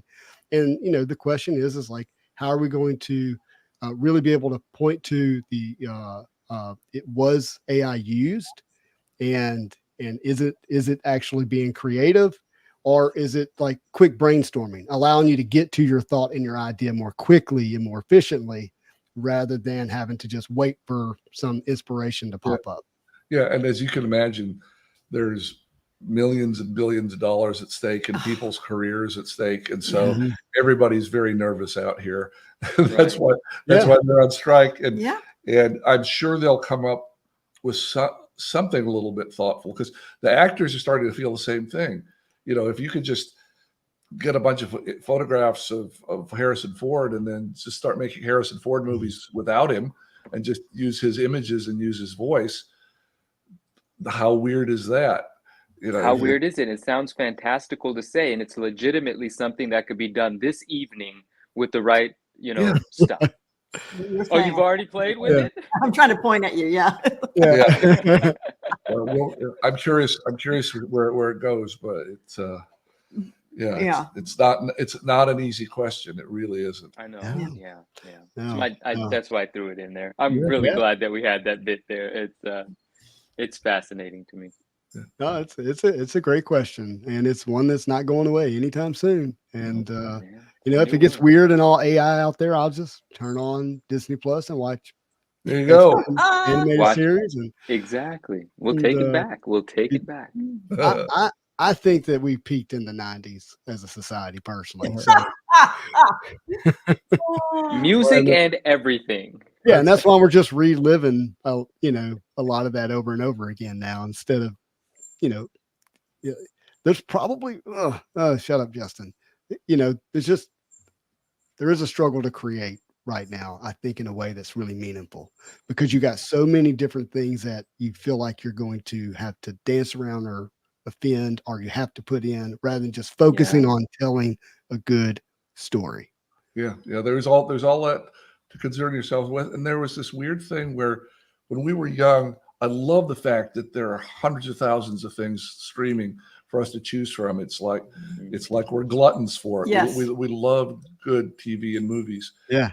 But when we were doing the X-Men, when it was successful, most every kid in America was talking about it. We'd get 55% of the households watching it during that time period on Saturday morning, and there'd be 3 or 4 other things on. But you know, on Monday at school, that's pretty much this would be what people would be talking about. If it was a popular show, it was a hit show, the whole country kind of knew about it.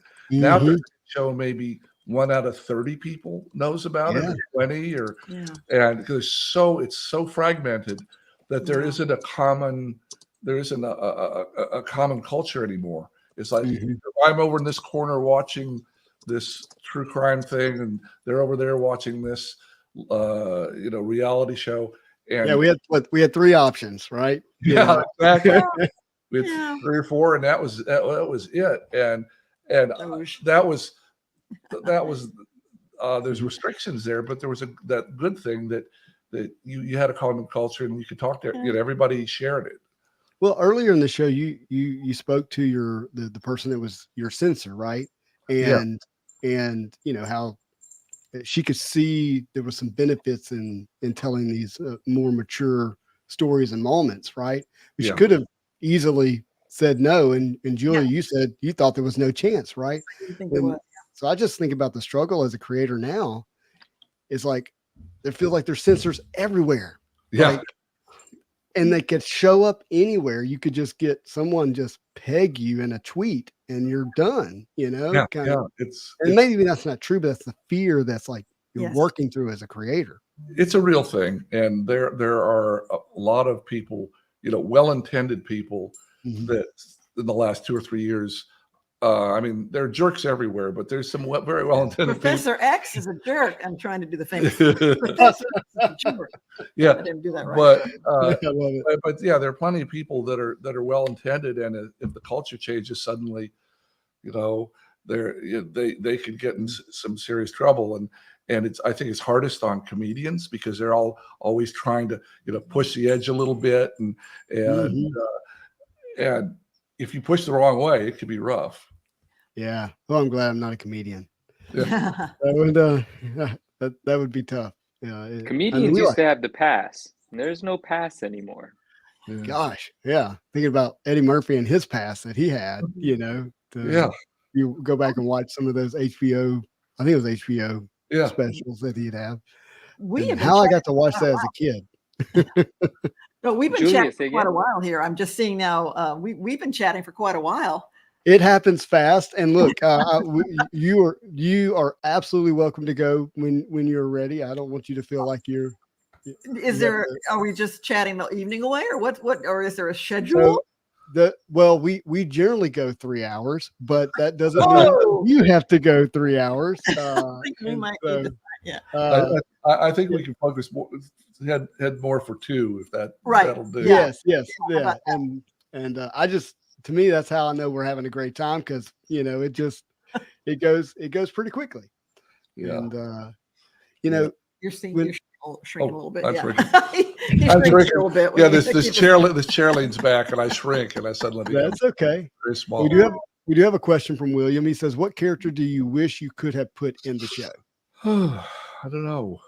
Nightcrawler would have been fun to use more often, but the episodes he appeared in were so good, so solid. Any You could probably toss up any X-Men character. Go, yeah, that would have been a good one to use. Well, guys, But you and I talked about my favorite Nightcrawler episode is the one where they're at the monastery. Yes. Oh yeah. I think it's a landmark episode. I really do, because it deals with the concept of a discussion of religion that I'm not sure we could have today. You know, I'll just because he's not proselytizing. He's not Christianity versus any other religion. It's just a conversation about faith, and the fact that it happened and it happened as beautifully, I believe, as it did. Insanely beautiful. And to contrast, this devilish looking character who struggles with people thinking he's evil by virtue of what he looks like, who really has this just sincere heart of faith, to then contrast that against Wolverine, who's like, no, he's like, and then watch him soften throughout the episode because of how Nightcrawler handles the people who are hating him. It's just no, that was a real highlight, and again, this wonderful censor we had that trusted us. I mean, we built 3 years of trust with her, but actually trusted us to do an episode that was all about faith. And I was kind of an innocent about it. I looked in the books and said, well, the main thing about Nightcrawler is how devout he is. I said, well, if we're going to have him as a guest, we got to focus on that. And without pausing to think, they'll never let us. And so we pitched it, and Margaret and Sydney loved it, and the sense, and Avery just said, look, we have to be very sensitive. And she had a list of things that we couldn't show and we didn't want to bring up. She had rules. But she said, yeah, I'm thrilled that you want to try to do this, and let's do it together. Because I think the original, you've mentioned it sort of laughing in passing, that the original idea of a story for Nightcrawler involved, well, you had to get him to Germany, so it's going to involve Nazi gold and, a lot of gunfire and a lot of hunt. It's going to be a whole big story over here, and here's Nightcrawler. Yeah, chases on snowmobiles. And then it's the Nightcrawler episode, so make it Nightcrawler. And that's when it's like, that's what we got. Sydney, our main guy, our main hands-on guy, looked at the first pass that we did, just of the little two-page premise for the show, and he knew I had got a good writer that had that was curious about faith, and that fit it nicely.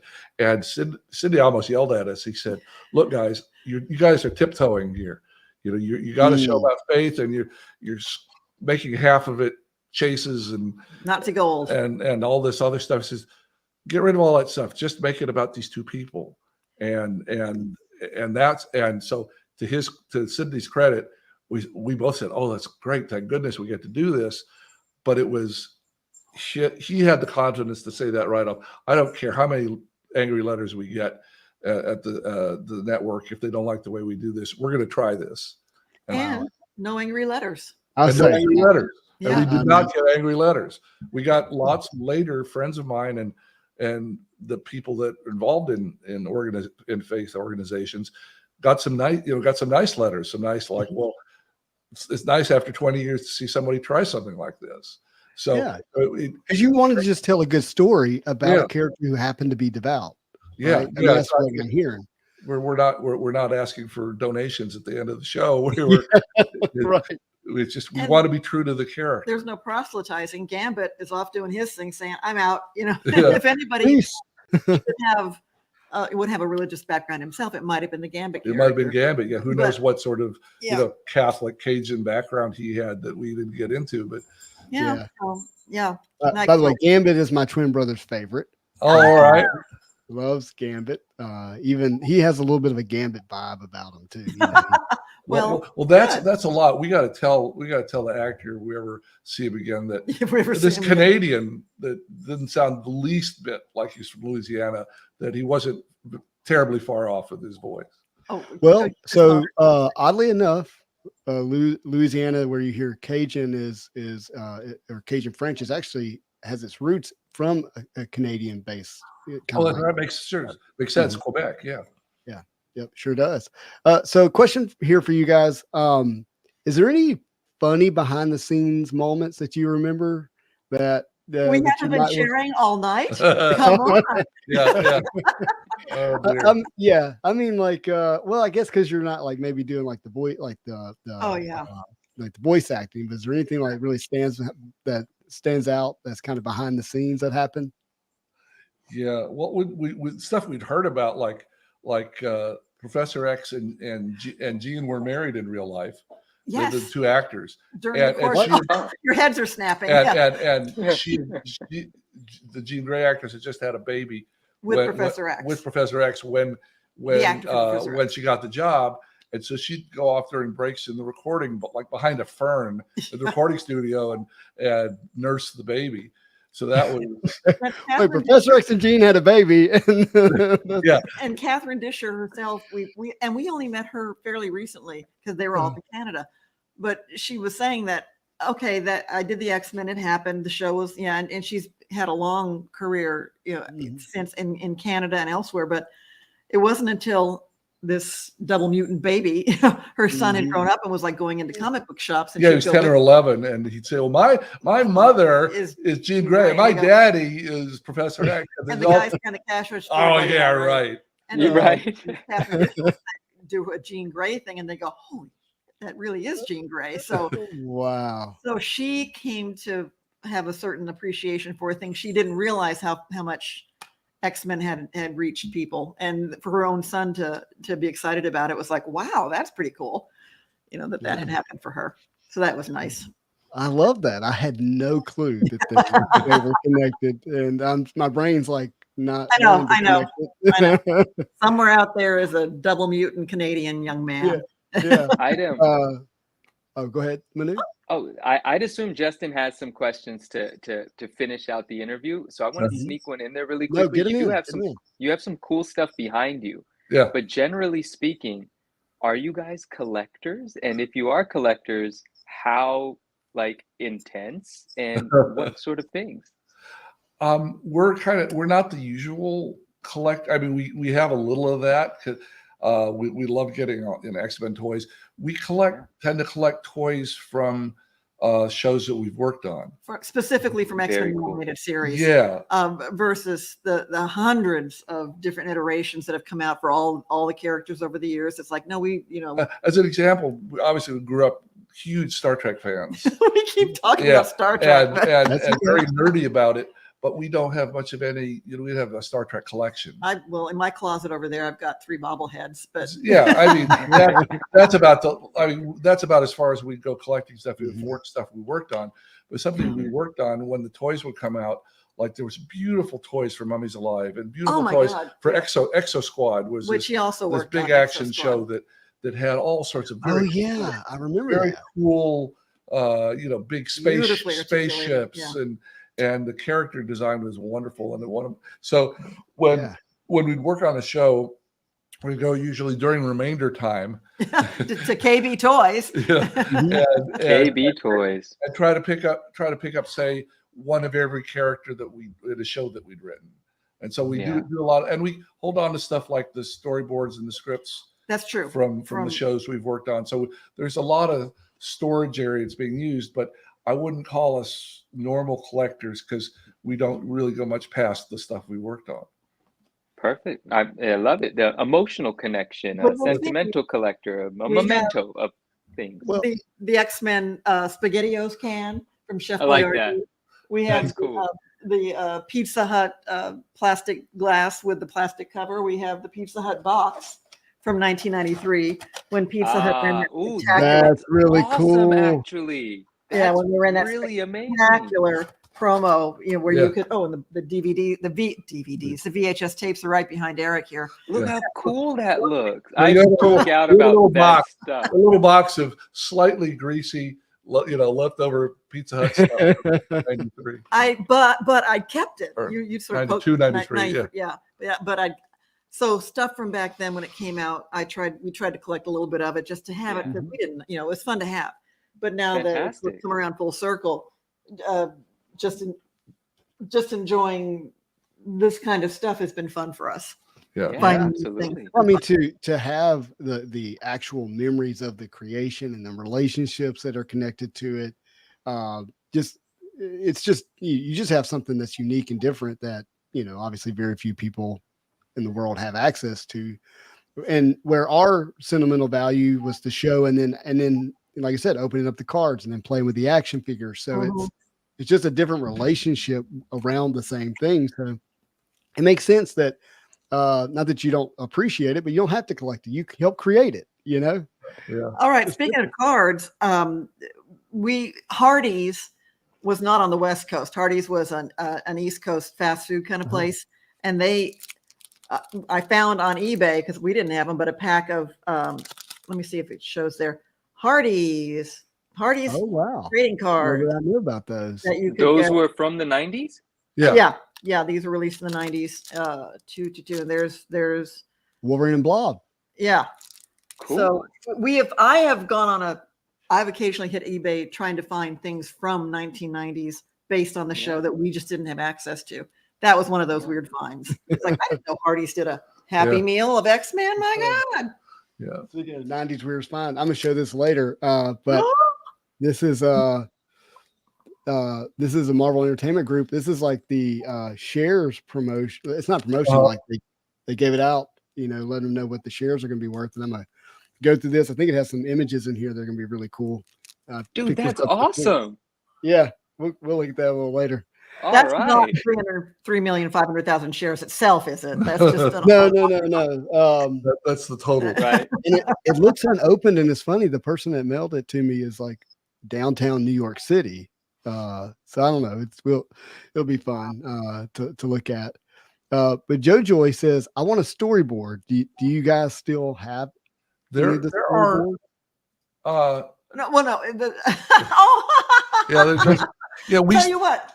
We got a book here. Can we offer you a book? Can we sell you a book? The book has love that. Lots of storyboard stuff in it. Yeah. We don't have any right now any extra copies of this is story the book itself that we it is a storyboard. We got And JoJo proudly says he already owns one of the books. He already owns the book. Does JoJo know about the storyboards? Did we talk to JoJo directly? The storyboards in the front 2 pages, okay? Of the opening sequence. This is the opening title sequence. Got it, right? All right. I have got, what is the word? I got a Mandela moment. Is that the new word when you see something that you've seen your whole life, but suddenly you don't quite right, like the spelling of Oscar? I'm learning this right now, so I love it. I'm absorbing it. All right, here we go. Moment. All right, you guys have watched the X-Men for a long time, right? The opening. This is the opening original sequence. This is a storyboard. Okay. Notice. Now you got Beast, and you're going straight into Gambit. See, he's throwing his cards right at camera. Can you see that? Yeah. What do you see? Check the Ace of Spades. What do you see? Oh, it's upside down. Yes. It's spades. We didn't know that till we wrote this book in 2020. And Larry didn't know it. And we asked him, and he thought, oh, maybe they screwed it up overseas. And he checked his original storyboard, which he still has of the opening sequence. And that's what Marvel used to put in this book. And he said, no, I just drew it upside down by mistake. So if you watch the opening title sequence and you pause it fast enough, the Ace of Spades is upside down. All right. That's behind the scenes magic. There you go. I love it. Okay, since we're talking about the opening scene, you have this incredible moment where they all, the villains and heroes are coming together. Yeah. That's right. Yeah. They're coming together. And there's this character that no one knows who it is. And we've now researched him, because at the time we also asked Larry about this. People started asking, who's the little green guy with the bulbous head? Pink guy. Right. Isn't he a pink guy in the? I think he's green, okay, or maybe he's got green clothes. But whatever he is, he's the little guy on the villain side. There we go. He's got a pink head, but he's got a green outfit. Buy the book. So there he is. There we go. There's the odd little guy right there. And there's where he's running. Larry didn't know who it was, and evidently it's a Marvel character called Gremlin. That storyboard artist, not Larry, had put in there, and Larry hadn't authorized it. And it's like it wasn't. They just needed an extra villain real quick, like that evening, and so somebody drew it in, and so he is called Gremlin, son of Gargoyle. Gremlin had been added without Larry's prior approval, and by the time it was all straightened out, it was too late to change the animation. Gremlin remained. There you go. Boom. Gremlin remained. But was he even an X-Men? We never used him in any episode. Never used him once. Yeah. He's in opening accidental. titles. Look for the Ace of Spades. Look for the pink guy. Those are Yeah. both That's cool. Yeah, it unintentional. really is cool. I'm so glad that we got to ask that question because I've wondered for quite some time. Was he? My thought was he was just a made up character to fill a spot because maybe there wasn't enough access to villains for whatever reason. Like you didn't have the rights to put him in there or something. Right. If our friends want the books autographed, is the only way to do that to find you guys in person at a con? There's a real easy way to do that. Okay. I don't know where you're going, but and that is outside of the U.S. it's real expensive, but in the U.S. it's not that expensive to ship books. So we have like 100 copies here at our office that we take some to cons, and we always end up having extras. So if somebody wants to buy the book from us, and we'll both sign it to them, and we'll ship it, and it won't be much more than if they just bought it at Amazon. It'll be a little more because we have to get and store the book, and we have to ship it. And where do we place that order? Yeah. All right. Here's where it gets complicated because we are real low tech, but our email address. The number one thing is the email address. Our email address. Okay. It's Great. xmentas92@gmail.com. So it's this xmentas92@gmail.com. Right. And that way you can always get in touch with us. And we've got both of our books, and we've got hats, a couple other things. And we take PayPal. And if you that's it right there. Yeah. That's it right there. Yeah. That's our email address. So we take PayPal and Venmo, and so I don't know the exact number, but the book retailed for $50, and it's about $6 or $7 to mail it. It's not cheap to mail this sucker. And we have to pay tax when we sell it. So I think it's like $65 total. We basically can get you a copy for $65 signed. Signed to that person. Yeah. What if an international fan purchases it? That's harder. Depending on what international fan you got, can you grab that over there? No, we got one here. I'm sorry. This is some fun, I'm pointing to this, but we just found out. We just found out Spanish language. Oh yeah. I love that. Fantastic. But so that's amazing. So that means if someone purchases, they can have their pick. But how's the shipping work for? Let's say it's going to Australia or something. We don't have access to this one. They send us a couple of these. Yeah. Oh, the problem with with international shipping, even to Canada. Even to Canada, crazy expensive. Is like if it's $6 or $7 to mail it in the U.S., it's like $60 or $70 to send it. To England or to Canada or to Mexico.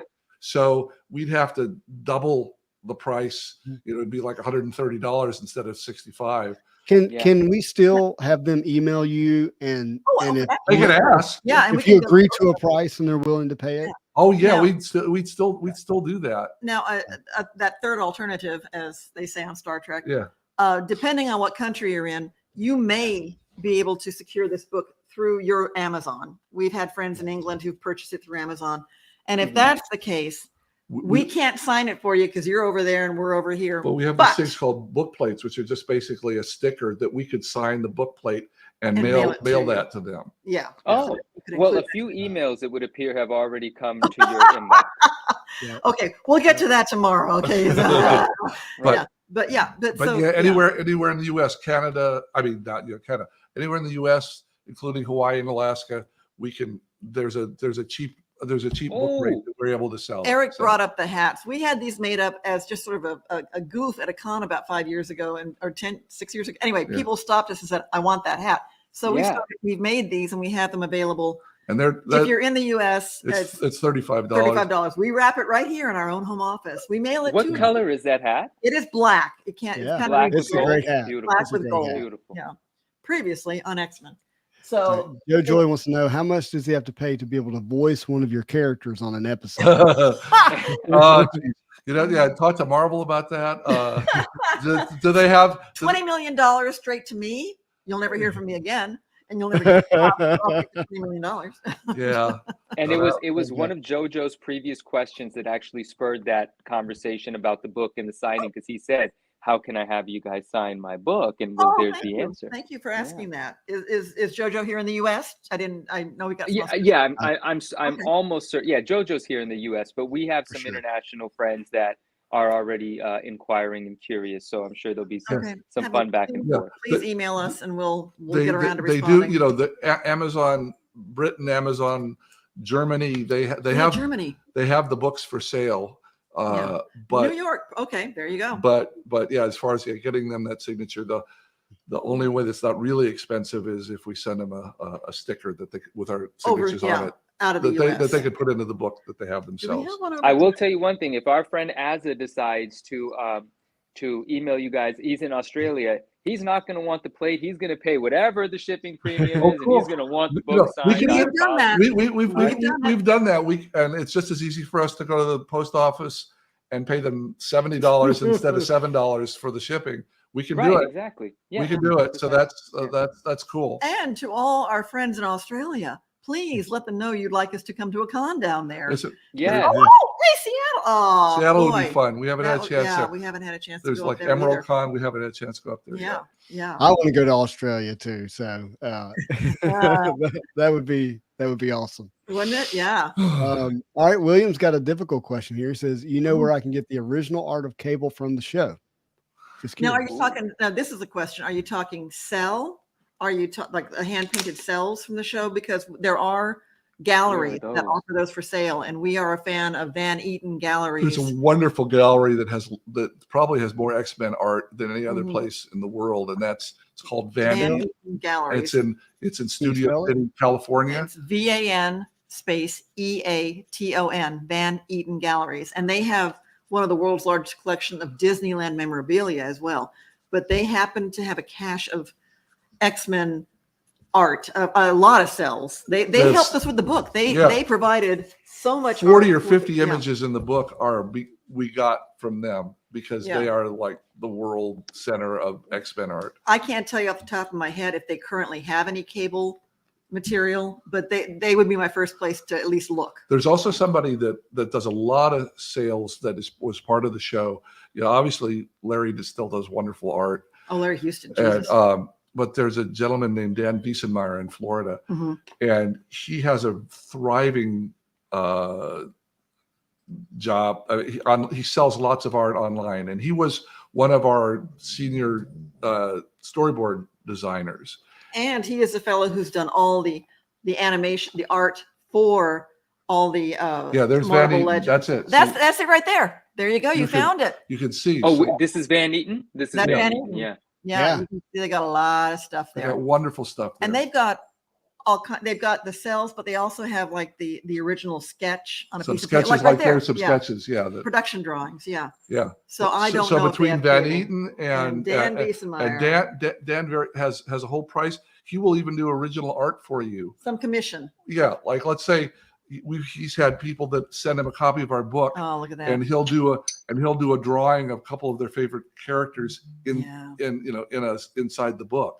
Yeah, wow. Look at that. So yeah, Man. Van Eaton is a wonderful place. They're good people to deal with. They Yeah. don't overcharge you. I mean, they charge you what the going rate is, which is not cheap, but Yeah. they're- But really, they are a wonderful organization, and they have some really cool stuff. man, they got the backgrounds too. I mean, Awesome. we just kind of learning about animation that you've got your big. Oh, got Captain America. I love that episode, Old Soldiers. Yeah, man, This is really cool.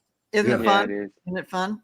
So that'd be the first place to look. But yeah, because we are not artists. We don't have. We can't do it for you. But but yeah, and if you went down, they had like multiple pages of X-Men stuff there. I saw. And I bet if you went on, Oh yeah, and this one right there. Notice you just did the one with X-Men and Silver Samurai. yeah, Notice where his claws are, because it's Yep. kids show they go up his belt. They're not in him. That kind of stuff was real specific. Yeah, we got Yeah. Rogue. Oh yeah. Everything here.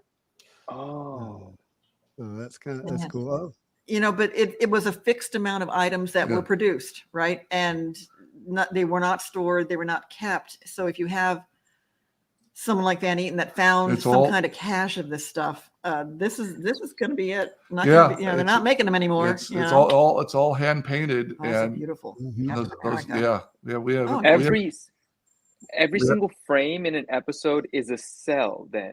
And It's like 8 or 9 cells. You've Yeah. got the background, which might be 2 or 3.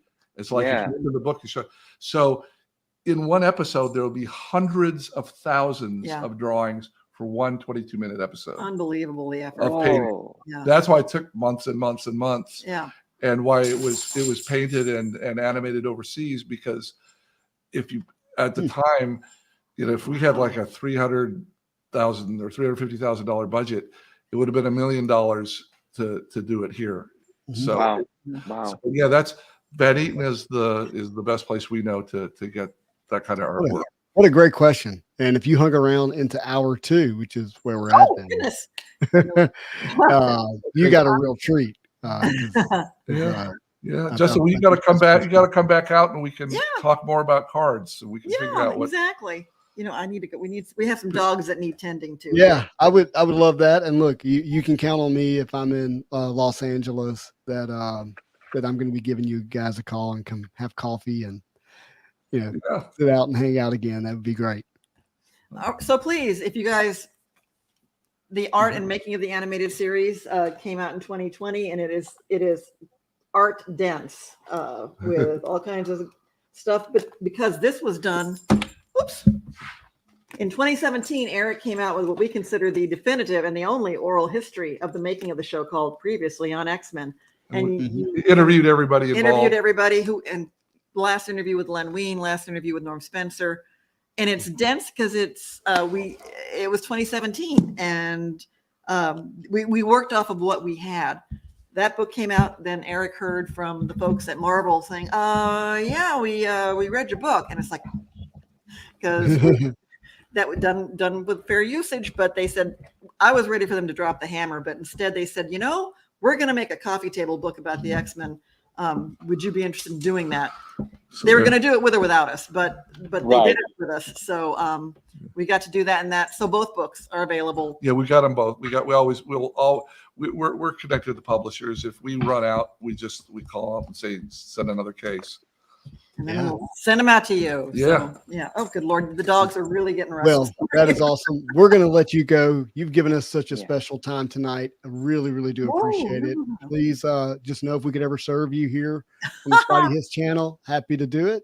And please ask us out to your various cons on all your different locations. We'd love to come. Yeah. We will. And friends, make sure you go follow Eric and Julia on Instagram at X-Mentis, which is X-Men the Animated Series. Yeah. And on Twitter, and we have a page on Facebook. We actually have a website that we don't keep up with as much as we should, but the Twitter feed is live there. So Twitter feed is live. And look, tag them in the story and tell them, what a great time you had hanging out with them tonight. That way everyone else sees it as well. That'd be great. Okay. Guys, I don't know how to say thank you enough for everything for the last, almost 30 years. Or 30 years. Wow. 31 I know. years. I hate that. Okay. It happens. And really do. By the way, neither one of you said, how on earth can it be 30 years? Julia, you couldn't have been alive back then. I wasn't saying I couldn't. I did that the last episode. I was trying to figure this out. Okay. Well, Manu, it was great. Nice meeting you. It's such a pleasure. I was already a fan, but now I absolutely loved the two of you. It was so fun. I really appreciate it. Thank you. I hope I wasn't too intolerable. No. This was a lot of fun. Thank you. And hey, support the Writers Guild people, just because this is going to be a bumpy few months. We have no idea how long this is going to last. It's going to get ugly out there. I suspect. All right, guys. Good night. All right. Thank you. Care. Good night. Later on the X-Men. Bye-bye. How do we say bye-bye? Yeah. Bye-bye. That was so awesome. That was so cool, man. They're so amazing. They're so great. Just two wonderful people. Oh, that's so fun. I'm so glad they came on. That was just wonderful. Absolutely wonderful. And I mean that, guys, girls, if you're watching out there, go tag them on Instagram. Tell them how much you enjoy them. Let's do that, please. Just thinking, 30 years later, to still have that much passion, joy about something you were a part of, right? I was obsessed with their relationship, but I don't think that was a secret. But yeah, you go ahead. No, the relationship is beautiful for them Yeah. to, be a part of something like that, and to just appreciate each other and what each other contributed to it in the way that they do, the way they honor each other. It's let me answer this question. It's Ex Mentis, it's X-Men TAS. Oh yeah, Ex Mentis. And That's the how I email say it. address is xmentis92@gmail.com. Let's all Correct. buy some books. I mean, Correct. some autographed books. We can buy the books elsewhere. Yeah. So that, just a fun episode. Always good to be with them and learn something new each time. And Yeah. I don't think we violated any NDAs in this episode like we. I tried, but I knew it wasn't going to happen, so I didn't even push. We got to see that Pizza Hut box, which I did not expect, and it's those silly things that are like really stand out for me. I'm like, oh, and they said it was greasy, meaning they ordered a pizza in it, ate the pizza, and kept the box. That's cool. That's pretty cool. That is really cool. So, man, that's fun. Yeah, you're not supposed to meet your heroes, right? Isn't that what they say? This is an exception to that. Yeah, I think it is. Mm-hmm. And Larry Houston, who they referenced a number of times, I would love to have him on the channel to see, because he, like they said, he's like the walk-in encyclopedia for X-Men. The impact he had on the show overall, because that's who I think Eric reported to in his show running. He's incredible. So if you ever get to watch an interview of him, please do. It's gonna be good. Larry Houston, and I'm excited about X-Men 97 to have all those voices back to pick up where the show left off. But they've hired another showrunner who I got to watch an interview, and his name is escaping my mind right now. I hate that, but he really wants to tell this story really well, and really focusing on the diversity of the team without it interrupting a good story, letting that be the good story. So I'm really excited about that, and hopefully the writers strike that's going on right now won't have a negative impact on that. Right. If you remember, what was the show? Well, Manu, I don't know why I'm thinking that you were watching it, but there was a show called Heroes. There was a television show. I think it was what it was called. A live action show where a bunch of kids had special powers. I know of it, but I did not watch any of it. Yeah. I remember the writers' strike back then, like really ruining a good show. Okay. Like they were not able to finish it or wrap it up. I can't remember what it was, but I just, I want this all to work out the way it needs to work out. But at the same time, I don't want these stories to kind of die on the vine in the middle of it. Right. Yeah, I agree. And I guess I never thought about how big there's really a writer's strike. There's really talented writers that are saying, no, we're not writing right now until X, Y, and Z gets sorted. Yeah, I think writer's strike killed that show. Yeah, so they're agreeing. Wow. So what I remember was true. Yeah, first season was awesome. That first season was great. But then I don't remember ever even finishing it because it got pretty bad. Yeah. But I think I'm already hearing of delays that are happening in terms of release schedules and production and things of that nature. So okay, it's gonna happen. The NDA was framed behind Julia. Look, it's so funny. I've shared this story before, but it'll fit more here. But we do an episode. This is February 2022. They mentioned 3 things that they were not supposed to mention, which was how many episodes, where X-Men 97 is going to pick up. It wasn't even supposed to be known that it was a secret that that it's going to start with the fact that Professor X is gone, and now who's going to lead the X-Men, right? That was supposed to be a surprise at some point, or be revealed at some particular point, and that it was going to be 10 episodes. Oh, and that it was going to release the fall of 2023. It's only going to be 10 episodes. It's like the first season. Oh, thank goodness! I thought you were just telling me it's like set in stone that it's a season. It's out of here. And so they said all that, right? And Well, it's not much of a secret anymore, JoJo. And so this happens, and like within 2 days, I'm laying in bed. I wake up, and it's I go to Facebook and Facebook News, and it's at comicbook.com. X-Men the animated series, X-Men 97. Showrunners reveal this stuff, and like, or something like that, and I click on it, and I get to the second paragraph, and it says, in an interview with Justin Underwood on his YouTube channel, Spidey G09. And I'm like, what? Wait a minute, what? And then it's these 3 breaking news. And I levitated out of the bed and floated into the kitchen, because I was already on high that I got to talk to these people already. Like, I'm the nobody, and they're the creators of X-Men the animated series. And it was in the morning time. My wife's like, what? I was like, I just got quoted on comicbook.com, and they linked my channel, right?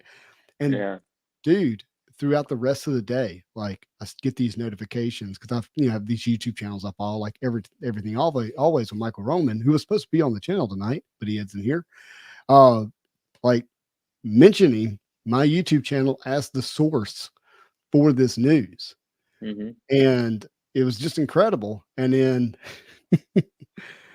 I hear from Eric and Julia, and they receive, I think it was like a 900 word page letter about, you done messed up.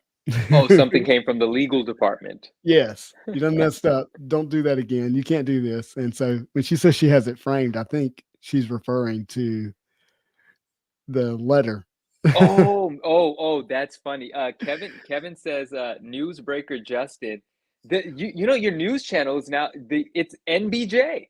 MBJ. Oh, whatever. NBJ. Oh, All right, well, maybe we don't want to do. No, let's not do that. So here, thanks, Kevin. So here's what's really funny is, before we went live, or before because I recorded that. I'm sorry, I recorded that and edited. Before we hit record, was we said, look, hey, no breaking news. We're here. X-Men 97 had been announced, but there was like nothing really out there other than kind of that, X-Men 97 kind of logo thing. Yeah. They were like, no breaking news. I was like, great. I'm not here for breaking news. I just want to talk to you and, have a nice conversation. And then it ended up being, what it was. And so crazy, but we become friends over it. So that's been really special. Oh, you guys certainly have. Have. It's really amazing. Just really warm, wonderful people. And I just really dig that. Super cool. Well, look, I promised something in the description of the video, so I want to produce what that is. Is it box breaking time? It's box breaking time. Well, I want to do 2 things. Oh, okay. We got box breaking, and I want to show this this thing I got. Yeah. So this is, I thought when you first pulled it out, I thought this was something else that you showed me, but no, this is something entirely different. Yeah, no. That what you're talking about is coming, but no, this is different. So, subject to completion, preliminary prospectus dated May 29th, 1991. And so this is like some kind of Merrill Lynch stock thing, but I just love that it has Spidey at the top. I love it. So let's get into it. But what I want to know, is this someone that actually purchased 3.5 million shares, and this is the letter that they received? No, I think this is just letting people know what the shares are worth. Yeah, they're trading at $14 to $16 a share. Okay. And so depending how many shares you have would determine what your value was. But this is what caught my eye. That's so cool. Isn't that cool? What year connection is this with this actual... offering? What's that? What year is this from? This 1991. Very cool. Whoa. Look at that. Oh, it's the ASM 300 Spidey. Yeah. It's got the Jim Lee Storm. Oh, look at Wolverine. Jim Lee, Wolverine, and Cyclops. Ghost Rider in the cut. Fantastic Stretch Man. Yeah, it's just so cool. That's terrific. Alonso says, "How's the night going, guys? Really amazing. Really So amazing, actually." it in case you were an investor and you didn't know who these characters were, it does have them labeled here at the bottom. I thought you were reading what it actually said. I thought it said, "In case you're an investor, but you don't know who these characters are." Right. And then it has a historical and pro forma. So I don't know if you can see that, but talks about the revenue. So I wonder if this was a quarterly report or an annual report that shareholders Well, receive. they do have quarterly. You can find the quarterly reports and annual reports. Yes. Let's see if there's any more images because that's really all I care about. That's how I used to read books too. Yeah. Oh, little cool surprises here. Mm-hmm. Epic Wolverine. That image. Limited copies. I'm sure there wasn't. Jojo says this is from the IPO. So this was like what they were sending out to people and saying, "Hey, this is about to become a public stock." So it wasn't a public stock before 91. That's amazing. Yeah. And they started with an offering of 35 of 3.5 million. Wow, that's really cool. He says it's a prospectus for the IPO. Freaking dig that. Yeah, thought it was cool. Yeah. I'll look on eBay and pull up how much I paid for it in a second. That's too cool. I'm happy to have it. Being kind of like a market nut, I think I'm going to need one. Yeah, you do need one for sure. I do need one. I do. Yeah. I'll make a note now. So little frustrated with Target because I ordered 2 of these retail boxes, and they only sent me 1 of them. And because I was on vacation, when I got home, I was past the time of like being able to send it back or say there was something wrong with it. You only get 5 days. So You only get 5 days to let them know that they didn't send you something? That's not a return. It's if you I get what you're saying. Yeah. If you do it in the app, you hit there's something wrong with my order. When I click on it, it's like, well, you're past 5 days. So sucks to be you. Yeah, that makes sense. You gotta have it within 5 days. Tell them if there's anything to tell them. Yeah, and so I paid $42 for this box. I think is what it cost me. So we'll get into it. That's all right. The second box we have here, Upper Deck gave me, so I'm into that one. Well, I got really. I thought we were about to turn this into a Eric and Julia live selling stream. I got excited because Julia was getting excited. I was like, she was ready. Let's sell something live. Let's go. She definitely had that Manu look in her eye. I love that. I love that. I love that. What is this thing called? IPO perspective. Sorry. Yeah, I'm here. Yeah. Oh, you want to somebody asking, or you want to look it up? Oh no, I'm on eBay. I'm trying to see if I can get one. Well, hey, yeah, let me. Yeah, I would love to pull an auto. See that? Let me just pull an eBay real quick so I can tell you exactly what it said, and Mike could reach out to the same person to see if they have another one. Sure. Buy again. Purchases. There's one for sale for $49.99 right now. Jojo says, "How do I even find this thing?" Marvel IPO thing. Yeah, 1991 Marvel stock red herring perspective Spider-Man 3.5 million shares. This was mine, and I paid $50 for it.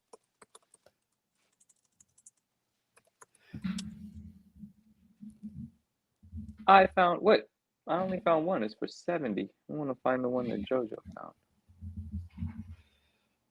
Yeah, he's seeing the same listing that I did. Oh, good night, Azza. Appreciate you.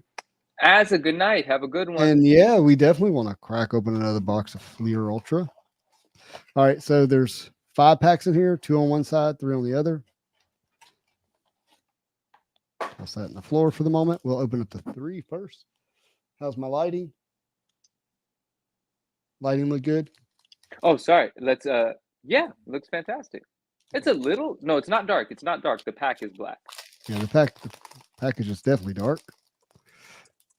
But the cards are not. So we've got our War Machine here. Oh, what is this? Is that just a different color for the retail? It's kind of yellow. Yeah, yellow taxi. That's the retail parallel. We got Rocket. Got Darcy Lewis. And I don't know if am I welcome to speak while you're opening the packs? yeah, please. I don't know if anyone's done this recently, but eBay does this thing where it's a really good thing, right? For some listings, when you're going to make an offer, it says, you know, Manu, thank you for selling the Red Hulk auto to my wife. Great addition to the Wes, my pleasure. Thank you so much. I appreciate you and your wife. That was very kind of the both of you. Thank you. I'm very happy that that worked out. And so eBay does this thing. And thank you to Azza, because if it wasn't for Azza, I wouldn't have had it. So thank you, Azza. Where you're able to, when you're going to make an offer on an item, you're able to select your payment method right there. And then on the other end, the seller is incentivized to engage with you or accept your offer, because it says, if you accept this offer, this guy or gal is already, you know, locked in to pay. So as soon as you hit accept, you're getting money. There's none of this like, you know, flaky buyer business. But the one thing about it that I don't like, and it doesn't charge you, but I'm a stickler about accounting to a certain extent, is anytime you do that, I'm connected to PayPal. So anytime you do that, your PayPal gets a pending charge. Now, it doesn't pull from your account, but for every offer you make, I have thousands of dollars worth of pending charges at the top, and it gives me anxiety every time I see it. I'm like, no, I don't even want to see those numbers. Yeah, like stop it. But anyway. That's funny. I love that. They got to confirm that it's good phones. Yeah, definitely. Whoa, we got a Spidey. Well, that's an interesting spot. Oh yeah, I forgot. This is Allure. So these are all scenes from films. Yeah. It's Black Rainbow. Infinity War. Oh, that goes here. All right, last pack out of the $42 retail blaster box. Oh yeah, this is a blaster. I was like, last pack. All right. Got Clark Gregg, our Marvel card fan. Remember, he's the one who had Marvel cards in Avengers. Oh, I only know that because I remember you guys brought up a scene with cards on the table. Yeah. I guarantee you that second box I didn't get had some nice hits in it. Ooh, kind of not loving the condition on the $25 one, but I don't know if condition matters here. Well, yeah, I'm not saying that it does, but I'm pretty sure that's what influenced my decision was the condition of this one. So yeah, Upper Deck sent me this, so we'll get into it. There's, you know, I wish they would have sent it to me sooner because I could have done Upper Deck like sent you this. Yeah, could have done like a review on it. Influencer, you. Well, you know. I hope they sent you a hot box. One of them YouTube influencer boxes? Yeah, one of them ones where they know exactly what's in it and they know exactly who's going to get it. Got you. You're going to pull a LeBron logo man. You mean, yeah, an Iron Man logo man? That's right. That's what I meant. Okay. I actually have a Marvel stock story. I'm going to tell it later, another time. All right, we're going to continue to look for the mark. That's funny. We're going to continue to, you know, see if these packs are, you know, mapped. So this should have the orange. Can't remember what they call it. If that's the case. Well, I did end up buying one of the $25 ones just to have it. It's fine. Nice. Yeah, I mean, I don't see it. I don't think it's like, you know, like a collectible that's going to be worth something. I just thought it was a part of history. A fantastic item to have. I absolutely dig that sort of thing, man.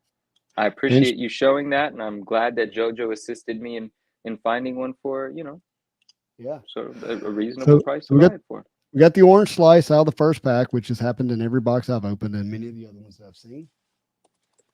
Mbaku. Mbappe. Okay, and we got our base cards here. We'll run through these, although I do like that one.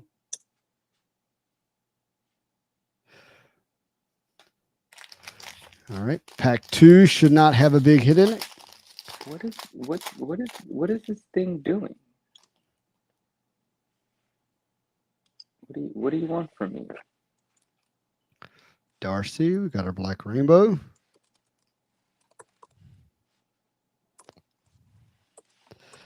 Ooh, Iron Man. Oh my gosh. I said it should not have a hit in it. And I was wrong. Wow, you pulled a sketch? Out of pack 2. Wow.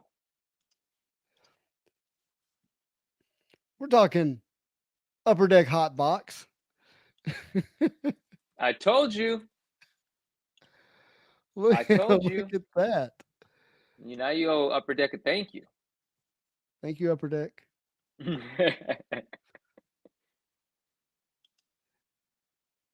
Look at that. And it wasn't backwards. You should save 6 for the end. Thank you, Shervin Santiago. Santiago. Blade, man. Some Blade action. Look at that action with the sword. Stop it, DO6. What do you say? Illuminati working its magic. You know how we do.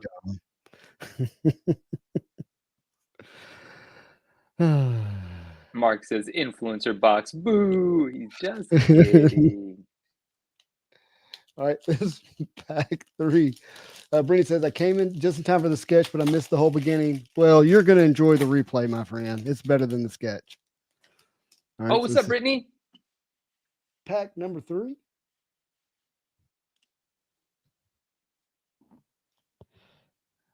Oh, we got Natasha Romanoff, Scarlett Johansson. I like it. I like it. I like it a lot. Like it a lot. And for anyone wondering, there's that $25 one. There's 2 of them that I only bought 1. We got another hit. That's cool looking, man. Look at that finish on that thing. Infinity Stone. Chris Pratt. Come on, focus. Star-Lord. And let's see. So does this mean the whole thing about where the hits are is not right then? Well, this is pack 3, so yes, there's a hit in pack 3, and so this is right. But pack 2's throwing us off here.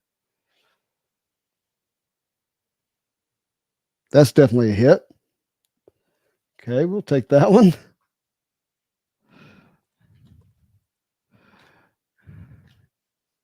All right. Pack number 4 should not have a big hit in it.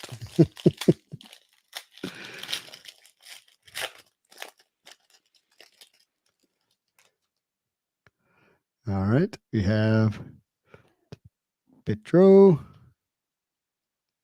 Eric. We got another Chris Hemsworth. Black Rainbow Parallel. Wong. Doc Strange. Natalie. Tom. Okay. So this is pack 5. Can't believe we hit a sketch. Kind of blowing my mind. I'm happy for you. Congrats. Thank you.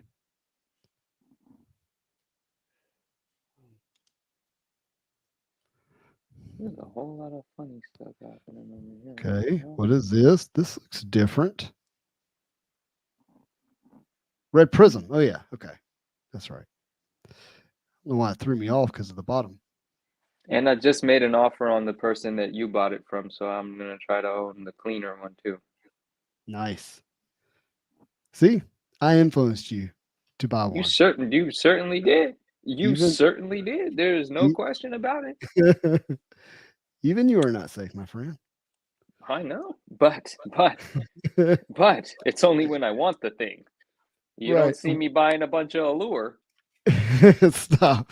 All right. That didn't allure you. Okay, this is pack 6. We're gonna set this one right here. You still see it? Yeah, still on the screen. Okay, we'll come back to it. It's pack 7. I want to know who bought art off of Van Eaton's site. I wonder if anyone's done so yet. I want to look around that site. I was really not wanting to be live at that moment. I was like, oh man, I want to buy something. Right? But I hope somebody else did. High series have a slightly different design, Justin. Those are the blue ones you keep putting aside too. Okay, thank you, my friend. Really appreciate that. We got Peter Dinklage, another red prism. Dinklage. Hey, that's his name. that- Don't wear it out. I'm not going to say that one too often. It's not going to get worn out. No worries there. That's a nemesis. I think there's something to that too. We got Hulk and Goose. I bought a Venom coffee mug yesterday too. I'm excited for that to come in. That is exciting. Was it? All right, let's guess the price. Okay. Venom coffee mug that you would buy means that it's not like, it's not one of those weird kind of shaped ones. It actually is. It actually is. So I'm like off right off the bat. I'm wrong. No, but it's good. It's good because you're right about I wouldn't typically, but it is actually one of those like shaped to a character style, sort of not practical sort of cups. Oh, so it must have something that's really appealing about it. All right, I'm just gonna say $18 for shipping. I mean, you nailed. Well, it was let me see my total price that I paid. Hold on, because I think you nailed it. Dude, you nailed it. Order total $17.45. I could have done better. Yeah, that's close. It was pretty good, man. That was pretty good. That was pretty good. It's a There was nice a bunch iron, of them. Oh, that is actually, that's spectacular. Refractor looking thing. DS6 guess $10. Have you bought a coffee mug lately with Marvel on it? Yeah, they be getting Unless you bought it. Yeah. Expensive. But this one was cool. It's kind of like not my kind of Venom, but it was a Venom mug. His tongue is actually the handle. It comes out of his mouth, wraps around, turns into a handle. Oh, and tongue handle got you. Yeah, it did. It did. All right, so this is pack number 6. Okay, and there should be a hit in here. Should be a hit in here. Should be a hit. So we shall see. Oh, where's RMS? Let me show RMS's book. Oh gosh, there's color. RMS, you still here? Yeah. This will be coming your way. Whoa. Bam, bam. Thank you for that, my friend. Glad we could do that. By the way, that's a good color, I think. Blue. I think blue's a good color. Oh, maybe I shouldn't. Let's delete that part. I'm not supposed to be showing people stuff. I'm tripping. Delete that, Justin, please. Thank you. Okay, you got it. Appreciate it. That's not gonna happen. All right, pull up from the back. And the Star-Lord. I don't want to pull. Alonso's calling a green. Well, my friend, you would be wrong. Is the blue better than the green? I think so. We got blue. All right. Blue. He says out of 35. Ooh. Oh. Ooh. I'm trying to do the sports thing. Right. Get at it. And I'm not going to jump on the table. You just PSA 7 the surface. Oh, look at this guy. PS7 the surface. I love you. That's the raccoon. This is a great card. I love it. It's cute. Rocket's really awesome, cute. man. Yeah, and it's you shouldn't eat animals. You shouldn't. Sorry. You shouldn't eat raccoons. That's actually the better line. Yeah, look at that. Let's look at the surface. So I scratched it all up. So that's out of 35, this one? Oh, there's Groot. It's a bonus. Groot is with him. You got a twofer. I love it. Awesome. Fantastic. Yeah. That was the box. That was fun. Thank you, Upper Deck. If you would like, I can't even keep a straight face. If you would like to buy, what did you say? For all your Marvel trading card needs, please go to upperdeckentertainment.com. Oh, have you now fulfilled your obligation for the box by saying that line? You won't be disappointed. I wonder what they'll send me if I say it. For all your I'm done. You can't do it. I'm kidding. I'm not to say anything. I'm just having fun. Yeah, that was a that How was many a fun people? box. How many people make up Upper Deck's Marvel division? Do we know that? Like, what do you mean? Like from? Like Upper Deck's huge, right? They're obviously their primary focus is sports cards. Yeah.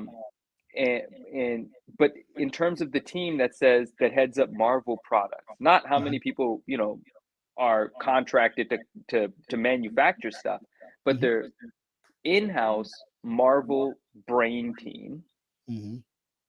How many of those folks are there?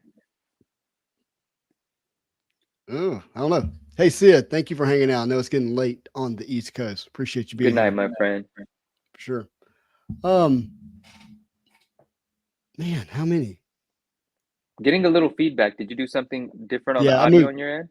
I moved my mic. Oh, you know what? I bet I know what it is. Hold on.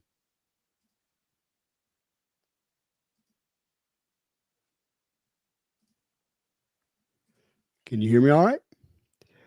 Perfect. Yes, you want to, oh, you're asking for a link to the channel. Get in here.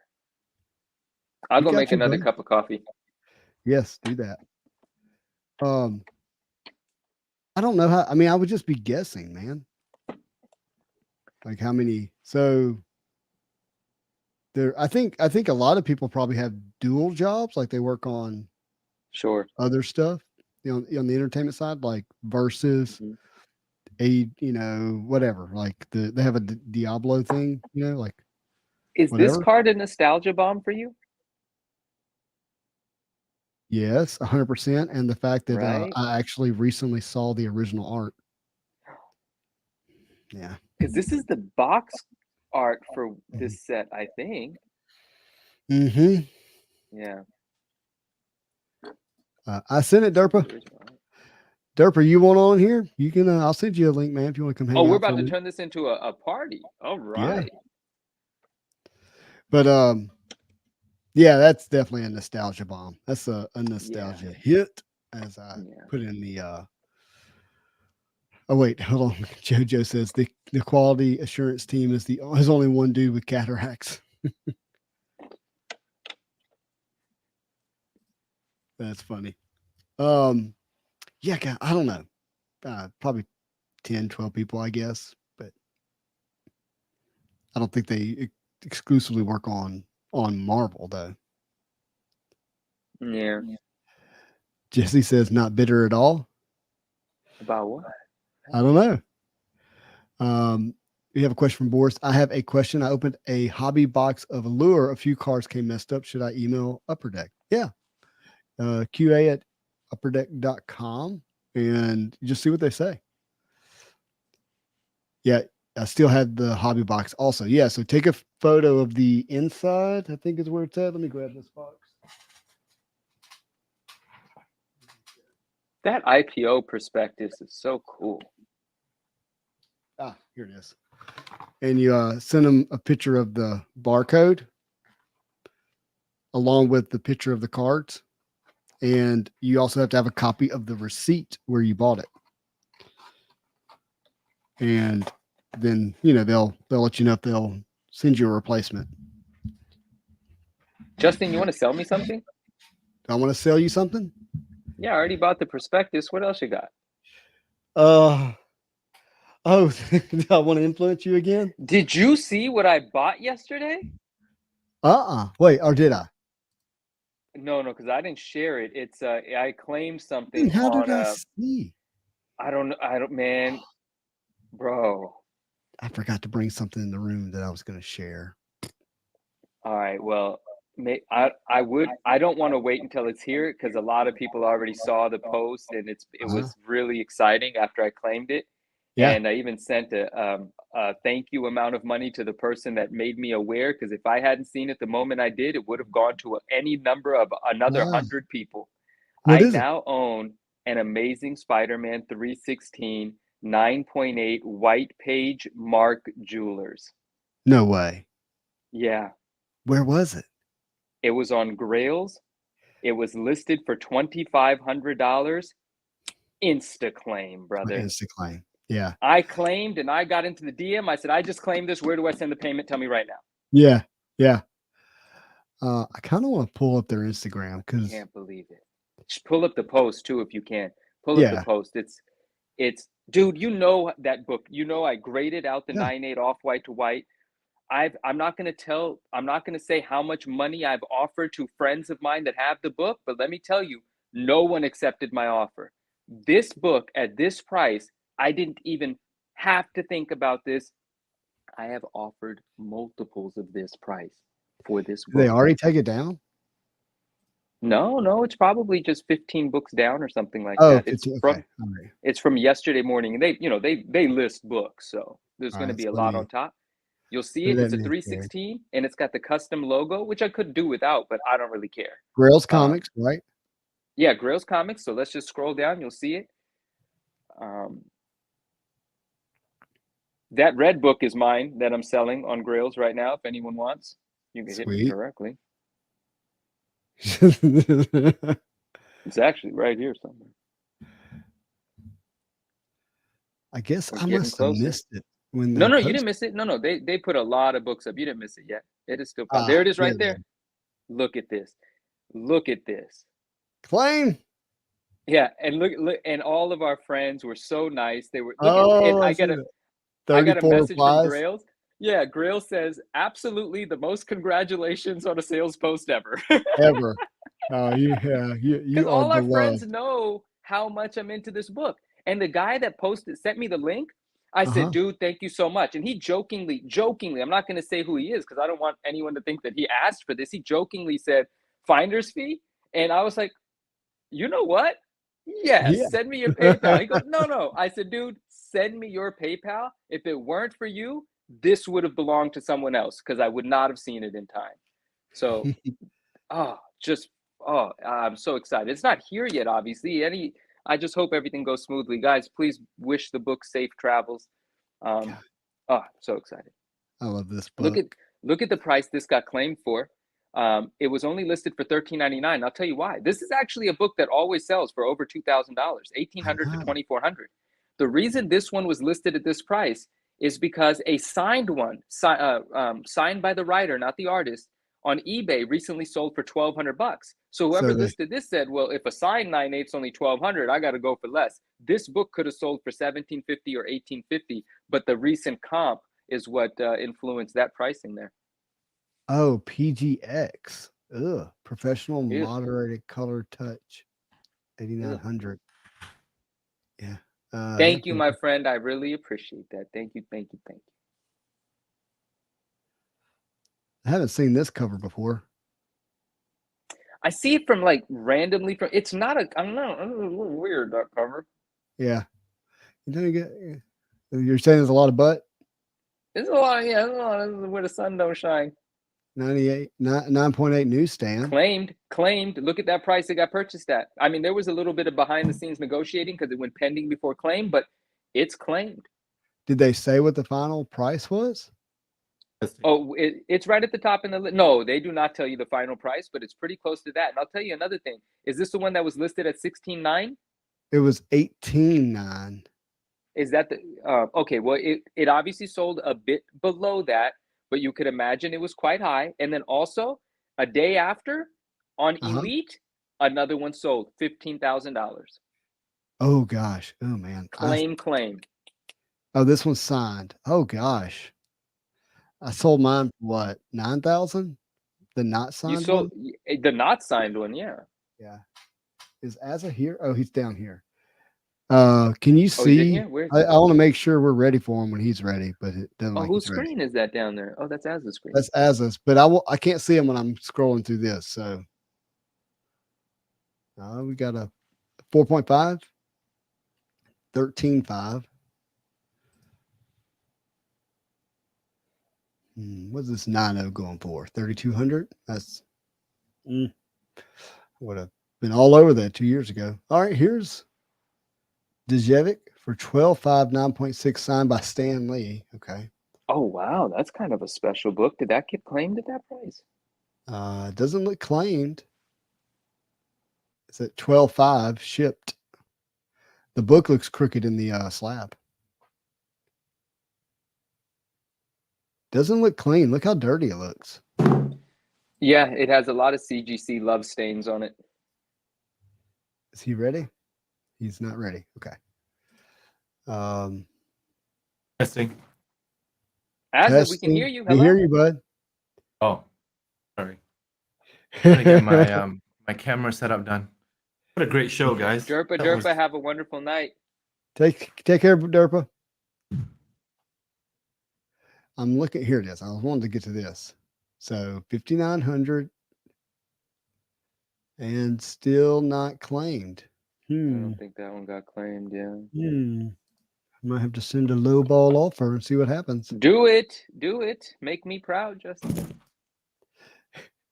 Okay, here's all of them in 9/8. It's people. All of what? What series is this? I'm This is- sorry, what just is it? this style of art. Okay, yeah.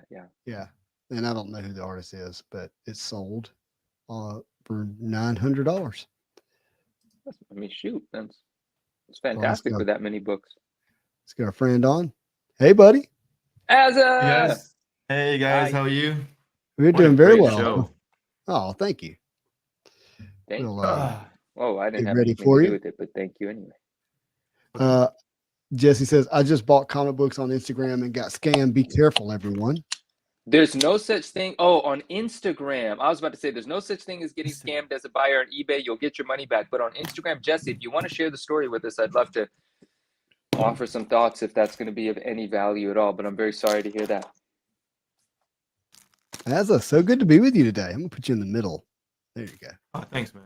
I'm actually going for a procedure at 12:30 in the hospital where they'll have to knock me out for a good 2 hours, but why not? Are you okay? Do we need to pray for you? No. All right, Okay. it's all good. All right, I'll pray. Wishing the procedure smoothness. I hope Yeah. everything goes well. Oh, That's Derpa, okay. thank you. I was, VP trying to says, distract myself. gentlemen, thank you for your inspiring interview. And now, thanks to the Lewalds, I'm now on the X-Men opening sequence production drawing of Rogue, Gambit, Storm, Jubilee running clashes with the baddies. How about Nice, man. Nice. Very nice, VP. that dude That knows is when to buy awesome. something. Van Eaton, here, everyone else comes. Yeah, you're welcome. Remember us. Dude, VP, that's dope. Can't wait to see it when it comes in. How sick is that? Yes, please do share it. And VP, you want to share it on the channel? Let us know. I'm obviously having trouble. I'd like with to see it in person. Oh man, you got it, buddy. How have you been, Asa? I've been good, man. I've been very busy, but yeah, I was watching your show the whole way, and I was like, wow, that was a great show. Dude, Yeah, I that was- really love this dramatic presentation you've got going on. Like, this looks so incredible to me. his camera and lighting is just spot on, and for his background to be so bright, for this to have the darkness in it. Ooh, I like it. Oh, okay, collector or no, grandmaster. Sorry. Yeah. Yeah, if you were to see my setup, Manu, you'll laugh because it's not as snazzy as you think it is. Hey, it's all about what we see on our end, not how you Lights, put it together camera, on action. yours. Yeah.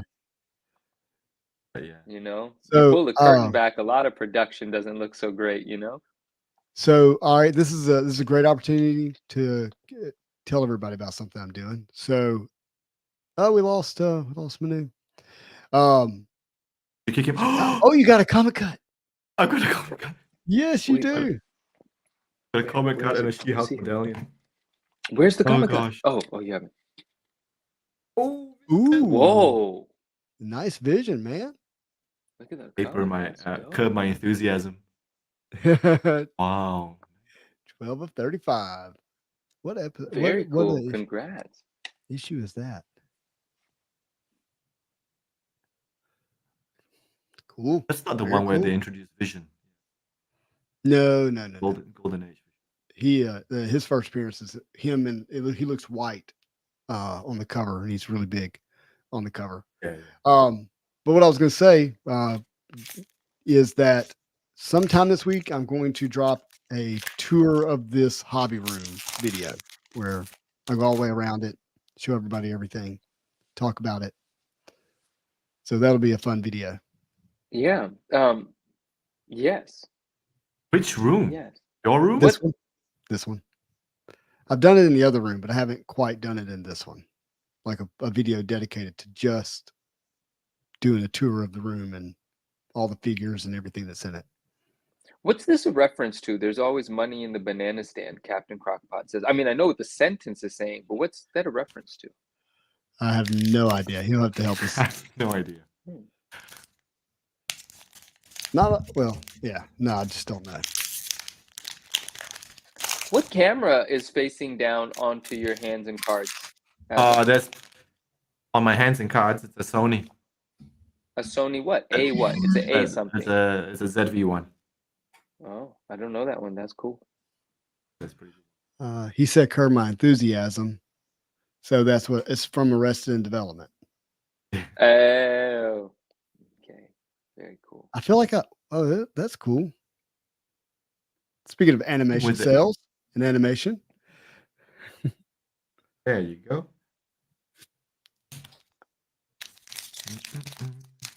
Curb was created by the same writer as Arrested Development. Okay. Ooh, Jesse says saw a large. Yeah. Oh, what's it? There you go. Jesse says saw a large run of Wolverine comics for $350 posted by comic_man79 with a handle of Comic Man LLC. I DM'd the guy, struck a deal, paid with Zelle, never shipped the comics, kept saying he was checking. I don't know who that person is. I've never heard that name or that handle, but and then Jesse says, fun fact about Zelle, they don't have transaction protection. No, they don't. A lot of scammers like using Zelle because it's like I think it is considered wire fraud if you rip someone off though, but you have to go like a different direction to get that. Don't quote me on that. But yeah, I don't know. I mean, now it's just conversation because I don't. Oh man, what do you do in that situation? Yeah. Well, I mean, if you're asking what do you do to not get in those situations? Well, then you just pay PayPal goods and services, have them send you an invoice, itemize what they're sending you, and hopefully you have some recourse if things go wrong until you establish trust with an individual. But in a situation like this, what would you say, Justin? Like even prior to, if you were going to use Zelle, what would be best practices prior? I think the conversation is even bigger than the fact that somebody can scam you because we're moving into a time where this is more of a Marvel card channel where fakes are going to become more of an issue. What's in this pack? Sorry. Yeah, are you good? What is? Oh, okay. Wait. Chest piece. Probably a chest piece. I really think. I think if you're not buying from somewhere where you can. Is that? Ooh, that's Spidey awesome. Yeah, dude. That's cool. Nice. I actually thought the pink from the card behind was part of this card, and it made me so excited. It's still awesome, but that pink explosion looks so cool, and I thought it was an element of this card. Great card, man. Yeah, fantastic card. That was my flash. But anyway, you were saying, Justin? Well, I just think we just got to do more due diligence and buying from people we know, because fakes are going to become an issue or are becoming an issue. Already seen them with some bigger cards, and I don't think it's rampant right now in the community, but with technology and people being able to print and editing software being what it is now, it's just so even if you get the item shipped to you, there's still risk, is what I'm saying. And and so you definitely want to buy with the confidence of who you're getting it from and that they're trustworthy. And then you got to buy with protection. And there's a reason why eBay. Look, you got a hit. Ooh, 3x3. Reason why eBay is going to continue to be the number one platform for selling cards because they got the buyers back. Yeah, they got the buyers back, and they know that that's an issue, and then outlets like ComC are really helpful. I mean, doesn't mean It's perfect, but I do think they want to make sure you get the item that you're supposed to get. Mhm. And a lot of their stuff from a Marvel card standpoint comes directly from Upper Deck off the website, and it's still kind of a collector space. It's not open market where you can get scammed, but got to be careful. Jesse did a bit of digging after the fact and found that there were several posts after Googling the person where people were complaining about being scammed. So if there was a bit of a deep dive done beforehand, probably would have saw some red flags. So yeah, in retrospect, it's easy to say like, oh, should have this, should have that.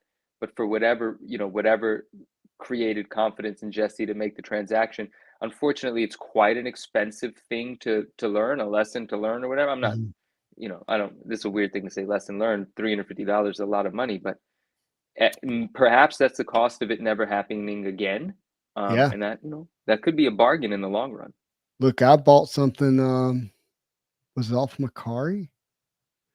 I think it was off Macari. That was quite expensive. I think it was an Ultimate Fallout 4 or a couple of them, maybe Brawl. And the people like shipped it to an address nearby me that was like not an abandoned building, but it was like a business, like a mom and pop business. And so they signed for it because they were just thinking it was a package that they got, right? And it turns out that it came from UPS. The US mail, and so they scan the item now. Are you aware of that? Like they have scans of the packages, and so like someone took a picture of it or something once they dropped it off. The US mail scans packages, like they have images of them. I didn't And know so when you that. do an investigation, like they have some sense of what was in the package. Anyways, turns out they like shipped some type of a dishwasher part. So it showed delivered and everything. So I couldn't get I just wasn't able to win any kind of complaint. That's unfortunate. Yeah. It's terrible. Mercari, huh? Right. Mercari always seems a little, I don't know. I've never How many done any packs you got shopping left, on Asa? Mercari. What was that? How many packs you got left? I just finished it. Asa flew through that, man. Yeah. So we you were hit just the chatting. comic cut. Yeah, I've got the obviously chest pieces, the 3x3 Hawkeye. Great, because I don't have that one yet. Get? Yeah. It's Valkyrie. That's awesome So, looking. weird on the eyes though of the little horsey, but I've got a couple of medallions. Well, what were your still number love cards? them. You have your blue. Yeah, I've got the collector here. So that's out 360, right? 209 out of 360. Got two blues. A couple of medallions. You got two blues, and you did not get a number medallion. No. No, I didn't. And you didn't but I get did your get a red out comic of cut. 149, but you got the comic cut. Okay. That's still a good box. The comic Yeah, cut. it's pretty good.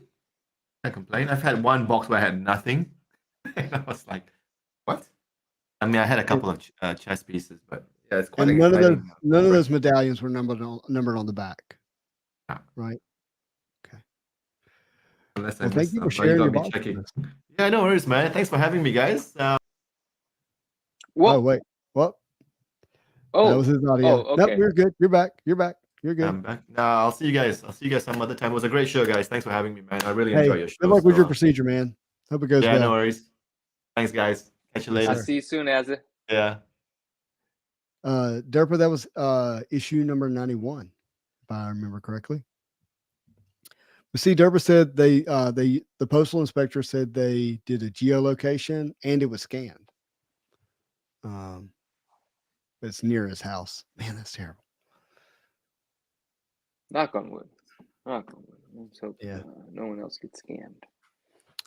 The fake brother- card thing's a little terrible. Oh, we're ending the show. No. Yeah. All right. Well, no, the fake card thing is an issue, and I don't want people to get scammed. That's all. So if you're buying from an individual, just figure out a way to verify or build some trust for sure. Yeah. And But just the fact that there might be like fakes of popular cards roaming around, even if you trust an individual, there's a possibility that that individual doesn't know that they are in possession of a fake one, depending on how they took possession of it. Yes, that's certainly a real possibility, and even worse if it gets graded. And you can't trust the grading companies to catch it all, because in the sports card world, there's a lot of known cases of fake cards and trimmed cards and altered cards that actually get put into slabs. Yeah, anytime real money starts to become involved, and it's just bound to happen. Yeah. I mean, when Rather unfortunate. people will fake a Rembrandt, they'll fake a Marvel card. Yeah. It's like, Oh yeah. it's just inevitable if there's money behind it. So gotta be careful. Do you want to show the hold on? Derpa says, do you want to show that eBay account with the custom PMG art cards? Yeah, I'll show it as a I'd actually love to see these cards. I didn't know that they were selling on eBay. I think he's already sent me the link. Hold on, let's see here. But is it titled custom PMG art cards? Because if you're buying that thinking they're real, that's you scamming yourself. If it's titled that way, I'm not going to hold that against the seller. I think it is titled that way. I can't recall.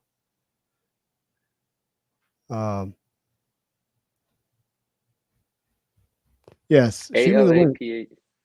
He's saying the username is Alapag15. ALAPAG15. ALA. And then P like Paul, A like Apple again, G like George. ALAPAG15. Number 1, number 5. Actually, this is, how do you search sellers? That's a great. It's the same way that you would search an item. You just put the username, and eBay's supposed to recognize that you're searching a user. This little thing pops up, says user, and you hit enter. Hopefully it works that simply. That's how it does on my phone. I don't use the desktop site very often. Well, I don't like the big white screen. Yeah, it didn't work for me here either. I don't like that there's no night version or dark theme on like this huge white screen. Like, what? This is exhausting to stare at. I like the mobile version. You can't do that on your own on the desktop. I don't know how. Does anyone know how to go into dark theme on the desktop? Because last I checked, you have to have an extension for Chrome, which is a separate thing you download. I just never took that step. Appearance, and you found it? Well, I haven't quite seen it yet. I like how we're both doing like hand chin. Like I looked over and I was like, oh, we're both hand chin. We're both thinking. Yeah. Sorry, I'm like all up in the camera too. Sorry. User dark. Yeah. Okay. Dark Chrome. I didn't find the oh, okay, no worries. The user's account. I don't know how to search for the seller. Let's do custom PMG. Let's see. Oh yeah, let's search the thing. Oh, Derpa also says he sent you a link. Oh, Burner says use Chrome dark theme, no extension, download. Oh, you mean if I just open eBay on Chrome, it just has that? Let's do it. Yeah. Oh, because Chrome itself probably has a dark theme, which that's what we're saying. Oh, you guys are brilliant. I appreciate you guys. I would never have done that if it weren't for you guys saying it. Cool. So, let's go to dark theme. Okay, so these are sports cards. I gotta do that thing. Hold on. Switch screen so we can see. Here's the custom PMG. Oh, you rapping? Sorry. Switch thing so we can see. It's a custom PMG. Yeah. Oh, I'll tell you some other stuff. So he's got his own checklist. Number 155. Oh, he created a whole set. Interesting. No, this is the checklist. Jordan is the checklist. Checklist number 2. Is it under theme? I gotta go to web store. What is it? It's only $200.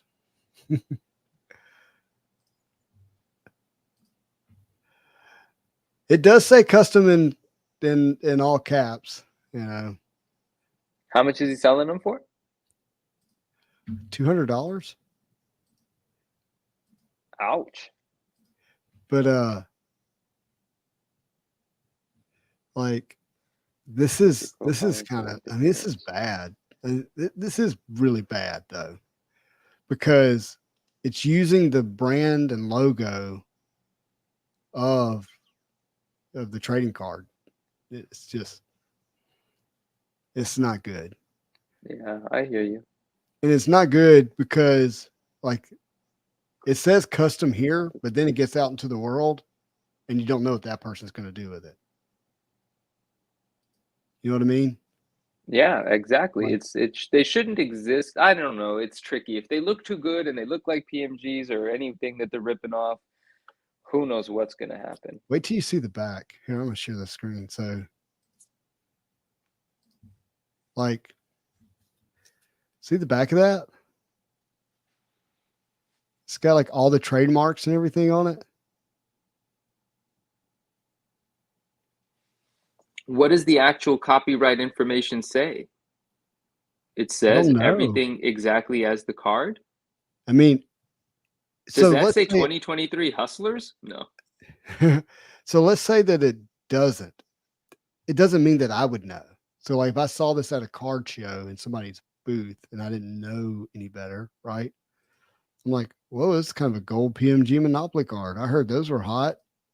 Oh yeah. This is an imitation of an actual card that exists? Like there is the exact card authentic as well?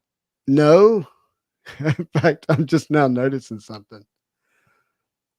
Is that markers? Look, can you see? What? It's like a marker just colored over the edge. So this is the actual card, and somebody took a gold marker and colored the edge. I see that. Look at that. Okay. So this is an actual card customized to be a different looking card. Yes. Yeah. So it's not a print. So I was looking at this like, did somebody print this as a fake card?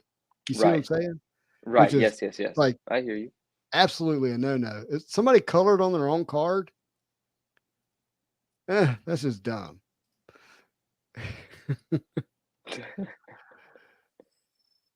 Oh, that's fascinating. That's enough of that on the show. Yeah, Deborah, that's terrible. But it custom in that he colored the edges. I was reading custom in that he was like printing his own. Right. If you printed it, it has the Panini trademark on the back. It has the copyright information and all of that. You're messing up a lot. Yeah, a lot, a whole lot. It's a base that they made into the numbered hit, and it's marker and highlighter. Yeah, okay, so they're making it look like another hit. Okay. Yeah, dumb. Yeah, not good. Not good. And hey, don't be an instant buy. Like, look at the photos closely. Yeah, I mean, look at the photos closely. Always read the description, and then always check the user's feedback. And then proceed. But it's eBay. If you get coerced or duped into something, eBay is going to pay you whether you're at fault or not. They'll give you your money back as long as you're willing to put the time into not laying down. Right. I ordered some sketch cards that have not been released yet, and so I'm excited about those getting here. Nice. Looking forward to showing those in more detail. And then, and I'll make sure to protect the artist, but I don't know if it's the artist that's selling them, which whatever, they got to make their money. And there's a new sketch card that I'll work on the Marvel card news here video sooner within the week, possibly. Okay. That'll have some stuff in it, which will be cool. And then we do have the Mental Con coming up, which will be not this weekend, but the next weekend. Okay. So we'll probably have True Blue Collectibles on next week, if it makes sense for him and us to have them just kind of talk about what that's going to be. I think you and I have kind of on record that we don't really like the logo that's used, but it doesn't mean it's not a good cause, right? Yeah. And so I had never said that publicly, but you certainly did now for me. Thank you, Justin. yeah, sorry, I'm not outing you. I've said it to them directly and had a logo made, and I think they are coming from a really good place. It just and I'm excited about it. I'm excited about just being in that, not being that topic like it's an exciting topic, but just having that weekend to have fun, and if it's something somebody needs to talk about, they talk about it. I'm going to talk about nostalgia and how it's a comforting, warm hug. I love that. But you also got to get careful. Be careful. You can't overpay for nostalgia, or else you're hurting yourself. Yeah. Oh, that's good. Yeah. Nostalgic hits, right? Yeah, exactly. Exactly Yeah. right. Oh yeah, by the way, do you have a notion? Do you want to talk about that, explore that a little bit, like a possible Yeah. new name or rebranding? Like, yeah, we can talk about it. And we have the Marvel show. We're 61 episodes in. Marvel show's been great. But I do think, and I'm curious what our chat has to say. I do think there are times where people who might wander into the episode, whether it be live or whether it be on a replay, might see the title of the Marvel show, but then often find us talking about not Marvel at all. Yeah, not Marvel, right? And it's had me just really think about what is the show, like, the arc of the show. What has it really been? And yeah, so I'll just toss it to you now instead of like completely unpacking my thoughts. No, yeah, and I think that makes perfect sense, right? Like what you said is spot on. Like it's called a Marvel show. If you're stumbling into it, you're going to anticipate like, comics, cards, toys, like Yeah. movies. Like we're always going to be talking about something, but we I am more fascinated with conversation than like seeing certain items that Right. are just kind of like new products, and it's like there's nothing there for me, right? So I'm constantly trying to get us to talk about serious stuff, and when we get into a nice groove, we're an hour and a half talking about something really serious, and people have more of a chance of stumbling into that than they do like a box break. It's the box breaks have actually become a smaller part of this show, not of the channel, but of this show, right? And so that a rebranding or a redirecting of expectation by title would make a lot of sense, and it would probably serve us and the community that's going to be discovering the show. And the question is, what does it get called? And nostalgia is a great word to incorporate, but how do you make it? Because the Marvel show just sounds fantastic.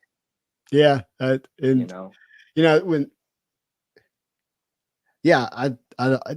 just was the title that, Yeah. And I mean, I'd be happy to keep it that, but the things you're saying make perfect sense. To a stranger wandering in, they're going to see a part of the story where we're talking about, who knows what, right? But it's a meaningful conversation, a compelling discussion, but it's not going to be what the thumbnail and the name of the show might signal. It's not. And let me pull up some of the thoughts that I had here that I sent you the other day. And if anyone has any name suggestions, that'd be fun. So I guess probably the number one name that I thought was like the Nostalgia Hits podcast. Was the one that I was like, that one may work. This is Spidey. Nostalgia Hits podcast. Yeah, Nostalgia Hits podcast. So it ties into Spidey Hits. Nostalgia has a broader. Oh, Dave, you're back. Welcome back, Dave. You never left. Welcome back, my friend. Tuesday sit down. And yeah, so that's I have trouble shaking that one, because that's Spidey Hits, Nostalgia Hits. This is kind of more of a podcast, right? Yeah. Conversation. You and friends. Oh, the good. Word mindful is coming to mind. We're usually thoughtful and mindful. Mindful Marvel has some, flow to it, but who knows what the play might be there. Yeah. A Marvel mind. I don't know. There's things to play with here. There are things to Mhm. play with here. I feel like Dave asked me a question. I didn't get to it fast enough, and I could just imagine him saying, "Manu's not paying attention to me," and he just left. And then Uh, he got less upset. And now he's back and he loves me again. oh, he That's did that? actually what I think happened. Yeah. Look, when talking about the chat and questions, Eric and Julia give such full detailed responses that I wanted them I to be couldn't able get to. in there. I Yeah, and wanted I them to didn't be able to want to. unpack Yeah, it, and then at yeah, the same time, there was like I also have to jump in because yeah, the yeah. thought might continue, but I, you know, uh, because I've had the chance to kind of sit down with them one on one. I wanted to get to the chat questions and have them, ask so I was like, I was wanting to navigate it anyways. And I think it went well on It here went with that. Yeah. beautifully. The when I realized that Dave wasn't with us is when there's a question he wanted me to ask, right? Because he was assisting me in questions, and then you later, like 15 minutes, 20 minutes after, hold on, I'll read that in a second, Yeah. Dave. You asked the question that he wrote, right?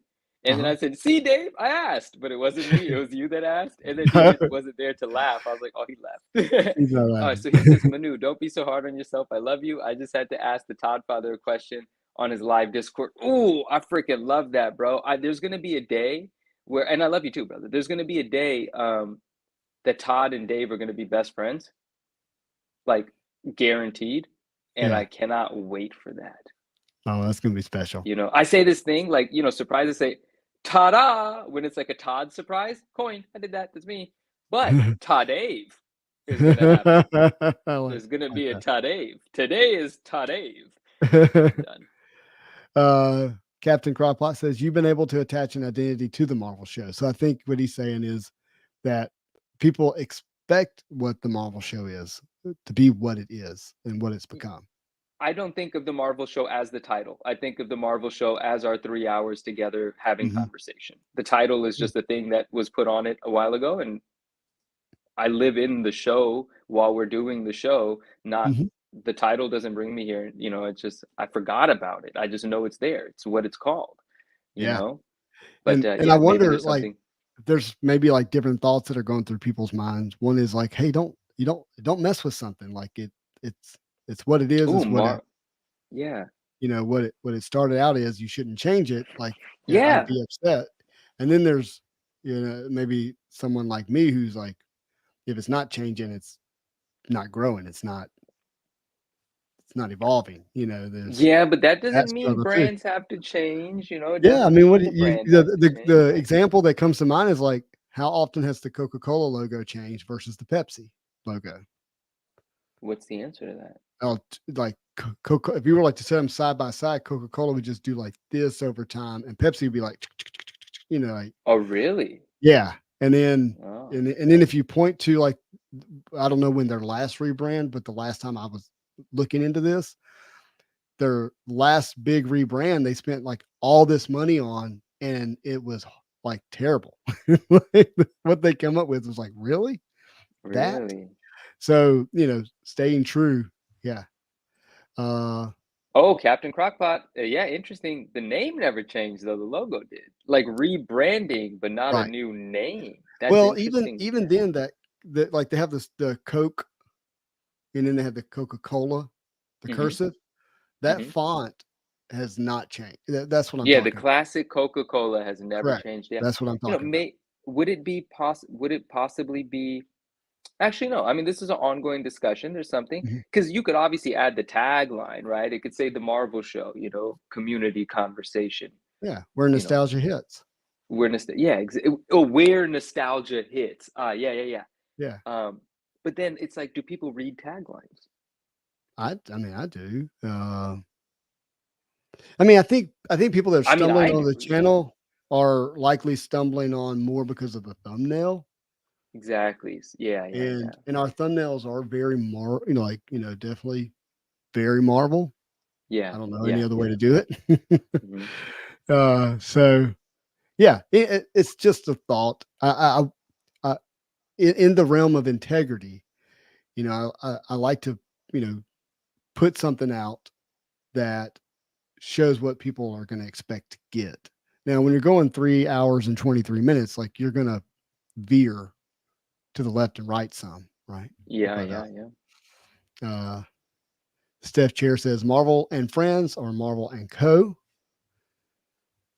And Marvel I and love Marvel and Friends is just simple and nice, to be it honest. is nice. I love a hood tagline. He meant, he corrected to good afterwards, but I Oh, love a good. hood tagline too. Okay. VB says this show feels more like 3 hours of free form discussion rather than a type of structured podcast. One of a kind. Look, there's very little structure in the sense that, like Manu, what did you know about today's show coming into it? That Eric and Julia were going to be here, and that's it. That's it. Like there was no be prepared. And usually to I ask don't even this. know that much. The only reason I Yeah. knew that is because Eric and Julia are worth knowing about. They're worth you knowing know? about. Or you should know about. All of our guests and friends are Yes. worth knowing about, but that's something it would make sense that you would let me know in advance. I don't want you to feel surprised. Right. Is Right. what it really is about. But if I hop on the screen and like one of our friends from the community that's is just there natural. and I didn't know, that's fine. You know? Yeah. Well, great. You know, we're more friends. Exactly. I usually don't have a clue. You don't. And and in fact, there's some intention behind that because I want your reaction. I want your natural, I want you to go, whoa, I didn't know you had that, new, yeah, like the prospectus, right? Yeah. Exactly. That's awesome. I dig that. So there is intention in him not knowing. Don't think it's just a lack of being willing to be intentional. Yeah, sure, of course. And then, you can imagine if I'm going to have somebody on, like I'm thinking like, hey, what would serve the show and serve them, but it's not scripted. No, it's a free form flow and really, really like to involve you all when we can. What is this? The old Jerry Springer surprise guest? Jay Biz, what up, my man? How are you? That would be fun. Captain. I like what Captain Crockpot's saying. Yeah. Yeah, go ahead. No, he says, I think you hit gold with the name, The Marvel Show. No one else created that. I compare it to the Ultimate Fighting Championship, UFC, purchased for billions of dollars because of the letters UFC, the name. So, maybe over time, it just becomes TMS. Yeah. Well, and there is, I'm not saying that this would happen, but if the show got big, there's a chance that Marvel will go, hey, we don't really like that you use our name in a superhero focused show. Right. Right. Meaning you're getting value from our brand and you don't pay us any money. Right. That's yes. Dave says Manu is the father. Oh, I get it, because Jerry Springer, and he's saying it in all caps, and I was just like, wait, what? Because I'm thinking Todd father, and Manu is the father. Yeah, Manu has not been the father thus far. Yeah, that's funny. I love that. What makes Marvel? That's fascinating. Yeah. Well, Jay says, I came across the show because 1, it's Marvel, 2, it's collecting. And look, that's going to be the vast majority of our conversation. It's going to be connected to those two elements, right? That's likely to not change. And so don't hear that. It's just, when you tune into the show and one day Manu's drooling over Meg Ryan, you're like, wait a minute, I thought this was a Marvel show. Yeah. Right. I was actually thinking about, man, it's been a while since Meg came up, and you just right there. Yeah. He says, plus nice. What is talked about is who is interviewed is freaking awesome. Learned a lot on this show. Thank you, Jay. Yeah. Appreciate that. Yeah. I learned a lot too on the show. There's no doubt. You need marvelous in the name somehow, some way, in your tagline, perhaps. And then West Coast says, if that happens, if like Marvel comes for the show, says if that happens, change it to Marvelous Show. They don't own the adjective. Marvel is a word in itself too. Mm-hmm. Like an argument could be made. This is just a show about us like being googly-eyed over things. We're marveling. Yeah, but I have a Spidey image in the O of show, and yeah, we're gonna need a really expensive lawyer to make that argument. Yeah, you're right. And they're gonna be like, yeah, they painted over a photo, so we're gonna award all the royalties to them. Right. To Disney. Chat GPT picked this name for me. Sue it. Oh, speaking of suing, And Should we be worried? no, Speaking of suing, I just thought it was really. I gotta word this carefully. So I saw that thing that Upper Deck posted the other day, right? Where they're like, yeah, "We're suing this company, Lorcana," yeah. and I left a comment and I let it sit there for 5 minutes and I deleted it because I thought, you know what? On Upper There's gonna Deck's be Instagram post. yeah. Let me not, But I Okay. said whoever your social media person is, sue them because Mhm. posting that sounded like a child crying. Like, shut up, Upper Deck. In business, things happen.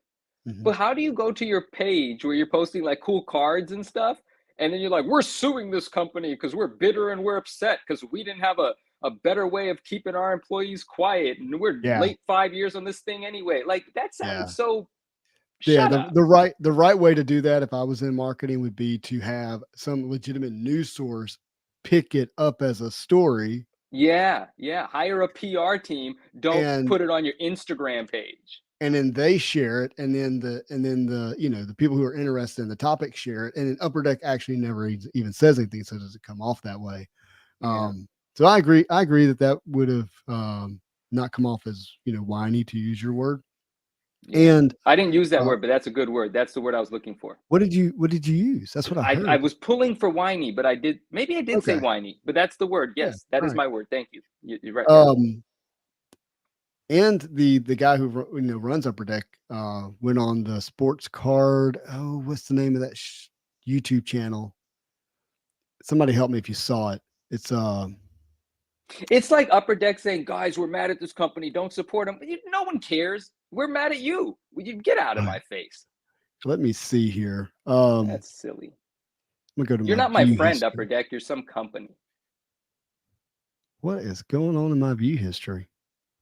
Upper Deck took those steps because they value fairness. Yeah, I like what you're putting down, Captain Crockpot. You keep it cooking over there. They value fairness. That's why I thought it was so like um SCL. That's me. hypocritical. It was so Yeah. like ugh, SCL. silly. And the title of the show is Lorcana Lawsuit, Conflicts of Interest, Quality Control, etc. with Jason Mashara, MasheraH, the president of Upper Deck.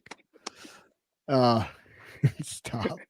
No, Jesse says you're not helping yourself to get free Allure box, Manu. Hey, listen, I'm the guy on record saying burn the bridges. I don't need nothing from nobody. But Jesse, you're right. That's hilarious. West Coast says Manu is being so reserved. I could hear the F bombs right on the tip of his tongue. You better believe it, man. And listen, it's cool. When you don't get a paycheck from someone, you get to say what you want, and I value that freedom. It's one of the reasons why I'm so about independence because I don't have a relationship with a corporation or a company that's going to keep me from speaking my mind. I do not. I've said this. I don't clap for companies. I clap for the community. I do not care about brick buildings. I do not care what happens in those organizations. If something's stupid to me, it's stupid to me, and I'm going to say it. No one can shut me up. Justin could tell me not to come on the show, but you know what? I don't think he would. He's already told me. He said, Yeah, "Manu, you got to say this is what you got our to show, say." by the way. So I appreciate it. Thank you. yeah, And I just think I value the ability to turn my back on to say whatever I want to someone. I value the ability to do that. And as soon as you are in some way, shape, or form, you're connected, you're being paid or whatever. That saying like anyway, there's plenty of sayings. Everyone knows what I'm talking about. I'm going off the deep end. That's all I wanted to say. Thank you, everybody. That's it. yeah. And I will tell you, I've listened to this is a 2 hour and 20-minute show with Sports Card Live on YouTube. Mm-hmm. I've listened to like the first 45 minutes. It was really interesting because he goes in. I mean, he has some questions that I would love to ask here on this channel, but specifically towards Marvel. But they're more of a hockey sports focus. But they're dealing Okay. with printing, QC, a lot of the same issues we're dealing with as Marvel fans, and then talking about how it's impacted, product being delivered and all this kind of stuff. And he does go into some of the behind the scenes aspects of the challenges that are faced in terms of getting product out. And it was geared again more towards hockey. I'll give you an example. I didn't know with hockey cards, you can't print an image of a player on a card until the day after they actually skate on ice. for the team. Oh, So there's no rookie card that can be produced until they actually skate on ice. So if there's some type of delay for the season, there's a yeah. delay in product, and then it compounds everything after that. You see what I'm saying? Like Yeah, these are yeah. things I didn't know. Well, if you got a big hockey product that's delayed, but then that's got to hit the printers later that was supposed to be a Marvel card, but then that's the, you see what I'm saying? Like there's all these dominoes that happen in retrospect. And so I just found that interesting because I think part of what happens, whether right or wrong, that's not what I'm saying, but when you're not communicated to, your brain fills in the gaps, and it typically will always go to the most negative. Like it must be this, they must be incompetent and stupid and don't care. And, like your brain just goes there first rather than what might be the truth or what might be their truth in terms of what these people at the company are facing. And so to have someone get out and actually speak and kind of bring some stuff in the light, you're like, oh, well, I didn't know that. If I'd have known that, I wouldn't have been thinking this way about it. Does that make sense? And so Yes, but I think I forgot what you're driving home. I think my is the point concept. is that it's really nice for him to come out and maybe he does these Oh, type from of that videos. the 2.5 hour Yeah. And interview I'm just only conversation. aware of this one. So it's just my own awareness of it. But Yeah, my point yeah. is if not, there's a lack of communication. When I've spoken with people at Upper Deck and in any public way, there's like the first thing is like, hey, we can't talk about this. We can't talk about this. We can't talk about this. So don't ask about this. And he's like, you're giving this really narrow window that you're able to actually communicate because there's so much fear to say what's really going on. Mm-hmm. So it was really nice. It was refreshing to hear somebody just talk openly about what's actually going on and kind of fill in some of the blanks that have been in my brain. Sure. And so that's what I'm saying. I call it walking in the light. It's like, okay, Yeah. great, we're walking in the light, so I don't have to fill in these gaps and think the worst.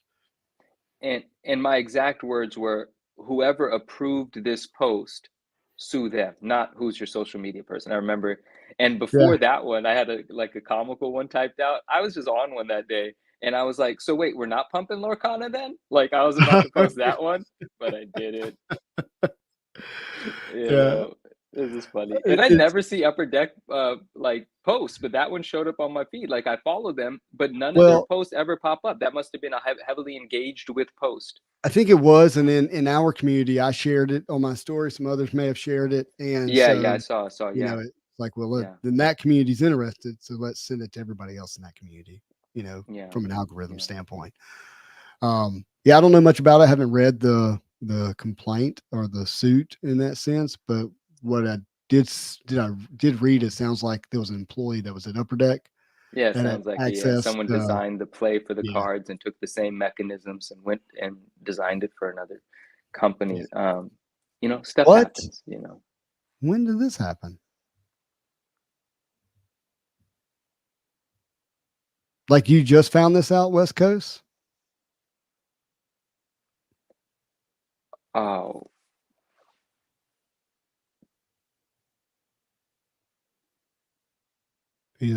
I gotta look it up. man. Let's see. 93 years old. I was rest in peace. Wow, that is sad. Yeah, he died yesterday. I don't want to. Mm-hmm.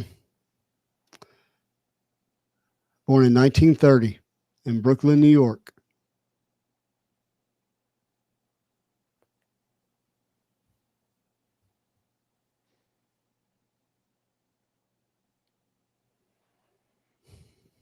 What dang? That's I never rather got to sad. meet him. I've met Junior, but I've never met Senior.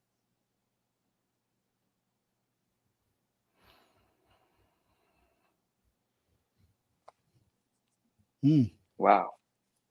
His work will far outlive us all, Dave said. Yeah, he's not wrong about that. I mean, yeah, the future won't be able to understand the Spider-Man story without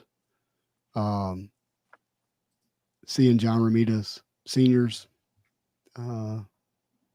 work of it. No. So Wow. his son just posted. Yeah. Yeah. Yeah, Dave said, man, rest in peace. My goodness. Yesterday? Yeah, yesterday. My first thought goes to, I mean, he's in what, like the top 5 Yeah. of Marvel creator and artist. I mean, obviously you got Lee and Ditko, but Romita's, he's there. Kirby and then Romita. Mm-hmm. Kirby, it's probably higher on the list, but 93? He was 93 years 93? old. Yeah. Yeah.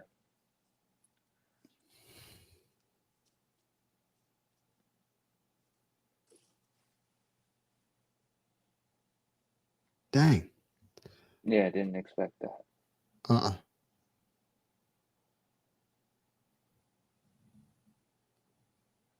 Pray for his family. Mm-hmm. Man, it's gotta be tough.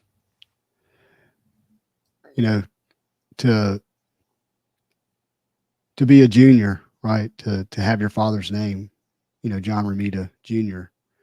Now everybody can carry that or live with that, and John Romita Jr. has certainly lived up to his dad's name in He did a the good art that job he's of that. created. Yeah. Mm-hmm. I Definitely. know it's gonna be tough for him. Gotta be tough.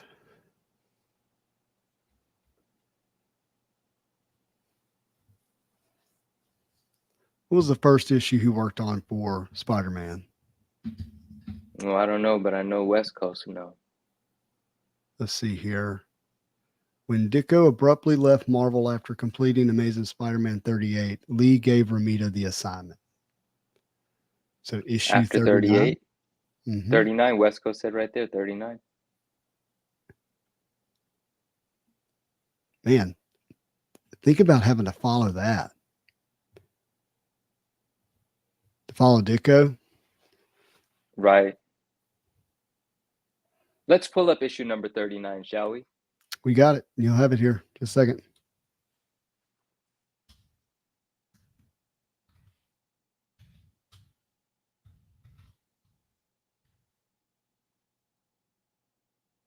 Oh, goodness gracious. Yeah, I know that. I don't know why that didn't come to my brain in the Dave moment. says Romita. Oh, let's see. You're going to surprise me then. Romita shaped Yeah. Spidey for a generation. He Yeah. certainly did. Oh, wow. Yeah. Really? Yeah. Oh, wow. Yep. No fall off, was it? Mm. Mm-mm.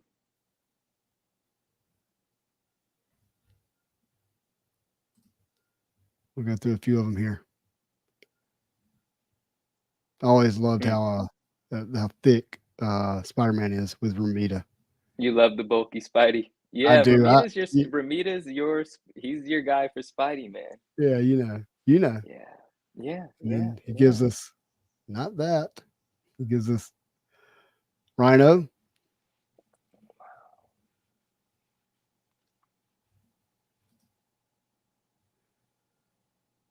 This one. A legend amongst legends, man. Mm-hmm.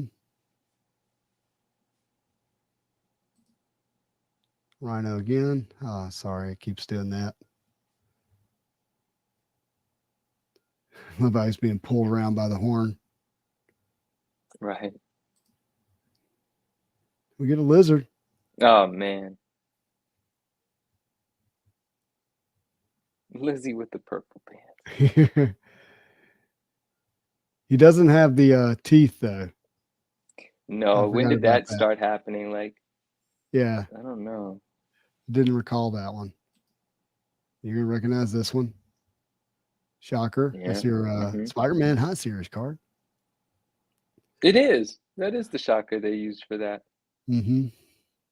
And then Craven was already around, so Yeah, give us Craven again. legendary cover though. All of And them are really. yeah, we got Spidey on the building. I like that. What a way to start the run though. 39. That Mhm. book is so beautiful. Oh yeah, it is. We're about to get to this one, Yeah, number 50. and this cover, it just ranks high for a lot of people. Even when Upper Deck did their Spider-Man Metal Achievement, they chose 5 covers: AF-15, ASM 3, ASM 13, ASM 50, and then ASM 300. That's the 5 Yeah. covers. And so this was in their top 5 covers to use for the achievement. This cover is one of the greatest covers of all time. It's been impactful forever. I don't remember my first time seeing it, but it's like it's cemented in my memory from a youth. The closest thing I have to this is a Bagley homage, and I love it because it's homaging this. I don't have this book. I love this book. Yeah, first Kingpin too. So Yeah. he gives us this image of Kingpin in this purple pinstripe pants and white coat. Purple pants were all the rage, weren't they? Well, that's a White villain coat, purple thing. pants. It's a villain thing. Like, yeah, because Lizard, Kingpin, I think Joker wears purple and white in Yep. DC This world is somewhere. definitely a Joker, Joker attire here, but for a big old Kingpin. Oh, don't do that. That ad is driving me crazy. I'm sorry. Yeah. Then we get To Die Hero. And Jay Jonah on there. Mm-hmm. We get a Doc Ock. And his looks like a little bit like Mole Man with Doc Ock tentacles. Is this Doc Ock reminding me somewhat of your new sketch that you just got, or am I making that up in my head? New sketch? Yeah. It's I think it's because of the way the blade is doing its thing. But and of course, one of the many times that Aunt May is hurt. Oh, Jay Biz prefers 51, the one where you actually see Kingpin surrounding instead over 50. Ooh, controversial thought, Jay Biz. Ooh, look at this, man. Yeah. Yeah, the aftermarket doesn't agree with you, but I get what you're saying. Because you get to see opinions are welcome and respected. Yep. Superhero turns bad. Using the nullifier device he stole, Doc Ock convinces Spider-Man that he's one of the Doctor's henchmen. Isn't the nullifier like the most powerful device in the universe? That's the only thing that's able to stop Galactus? I don't know. I don't know. That's what Mr. Fantastic used to stop Galactus, if I remember correctly, is the nullifier little device. Jay Biz says, Jay Biz says we'll be getting well into the 100s with Ramita. Like, what a contribution. Yeah. I mean, we know it's one of the most extensive contributions in Marvel, in Spider-Man. We know that, but like, I've never gone through each one of the covers, Oh, we know this. Yeah. This Mary Jane. Mm-hmm. So good. Influence is Just Go. We got Kingpin back, I believe, here in a different attire, green and gold. Yeah. This time he chose to dress like the Riddler rather than the Joker. And Don Heck has been helping out on these covers, these books. Excuse me. Don Heck's not a name I'm familiar with. We don't hear that spoken too often. First Medusa, which she's an Inhuman, but she showed up in Spider-Man first. 2 Vultures. I wonder what the story is behind this one, the double. I think on these 2 Vultures. Mm-hmm. It says it's not often that Spider-Man has to break up a fight between 2 supervillains, but this time it's true. Vulture against Vulture. This is our first appearance, Vulture. I don't remember what this one is.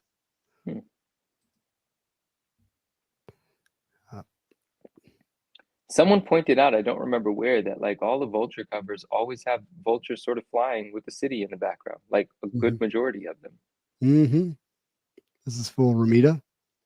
No Don Heck. Oh. And then we get Mysterio. Oh, this book. Mm-hmm. What a book.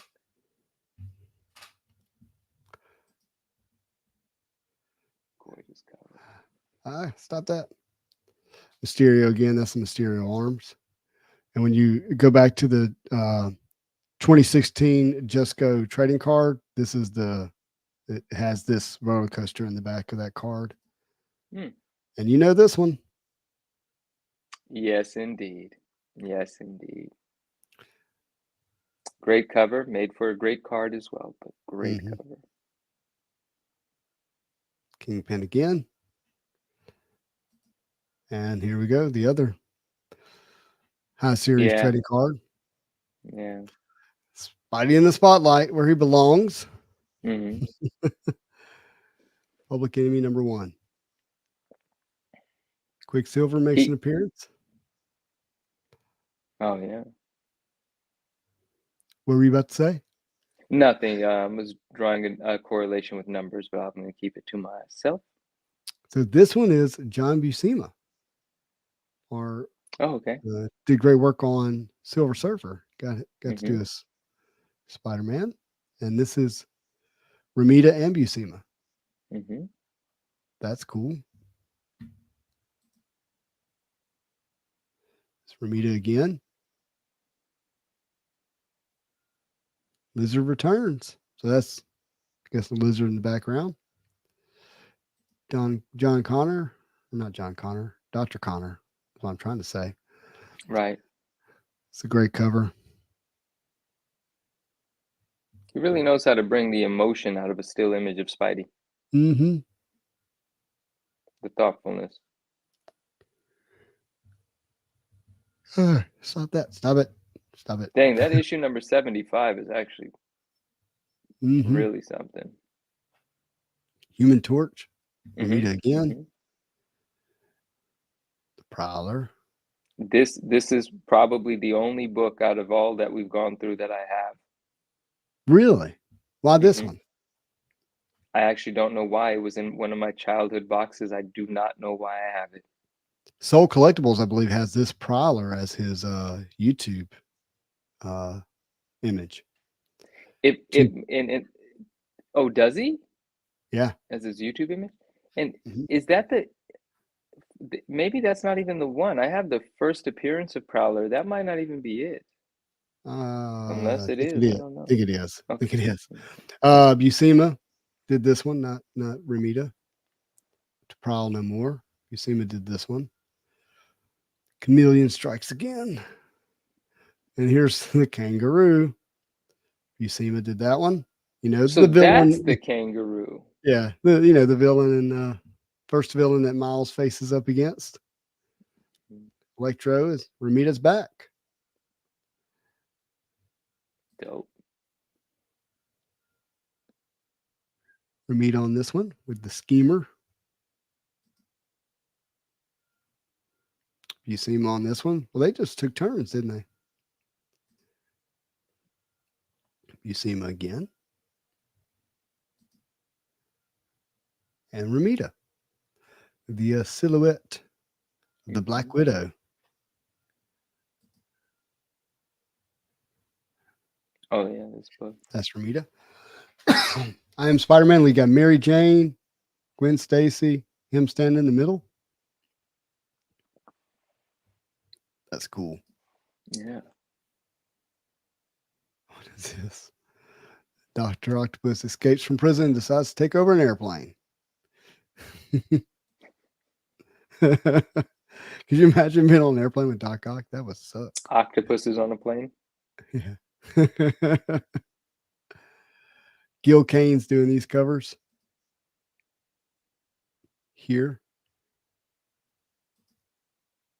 A little bit thinner Spider-Man. That's not a bad Spider-Man right there. I like that. With Iceman. A little thinner, a little thinner. Then Ramita's back. The Prowler.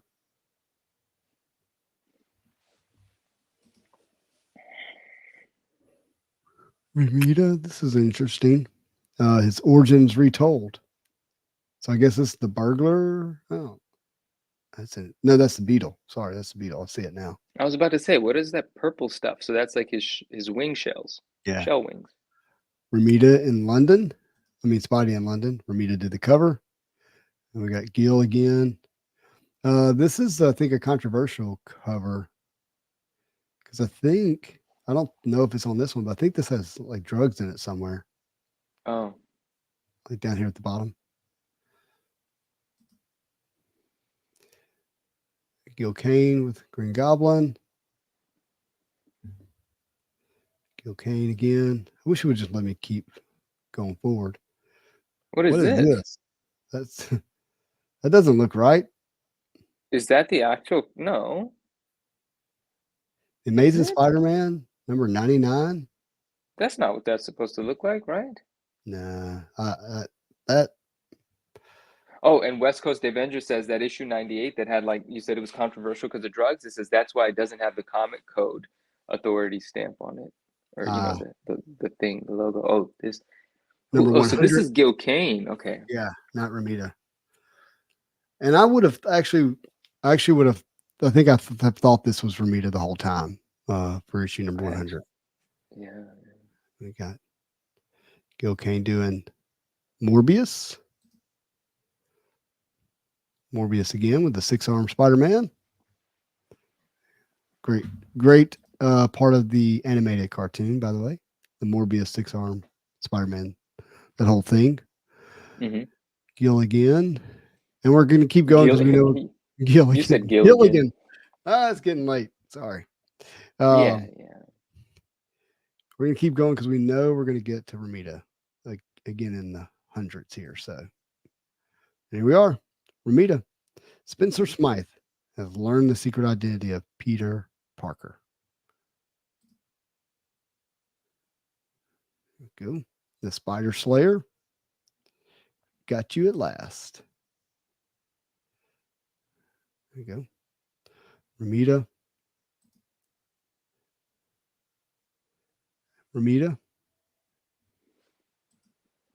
Wolfman. Is that who that is? No, that's the birth of Gibbon. That's the Gibbon. Yep. Gibbon. Yeah. Still Ramita, but cool. Craven the Hunter. Got Ramita again with Gary Conway.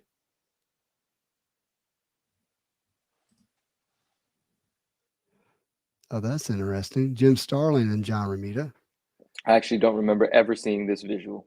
This is like my first time seeing this image. All of these older books, I've seen the visuals here and there. I have no recollection of this. This one's throwing me off, but yeah, I'm with you on that one. And I've owned some of these, like some of these that we've already looked at. I've owned them. That's why I knew about the drug cover. Oh, right. Gary Conway and John Romita, Jim Starling. John Romita, Aunt May, don't shoot Peter. I'm gonna fire. Oh, if I do that again. John Romita here with the Smasher.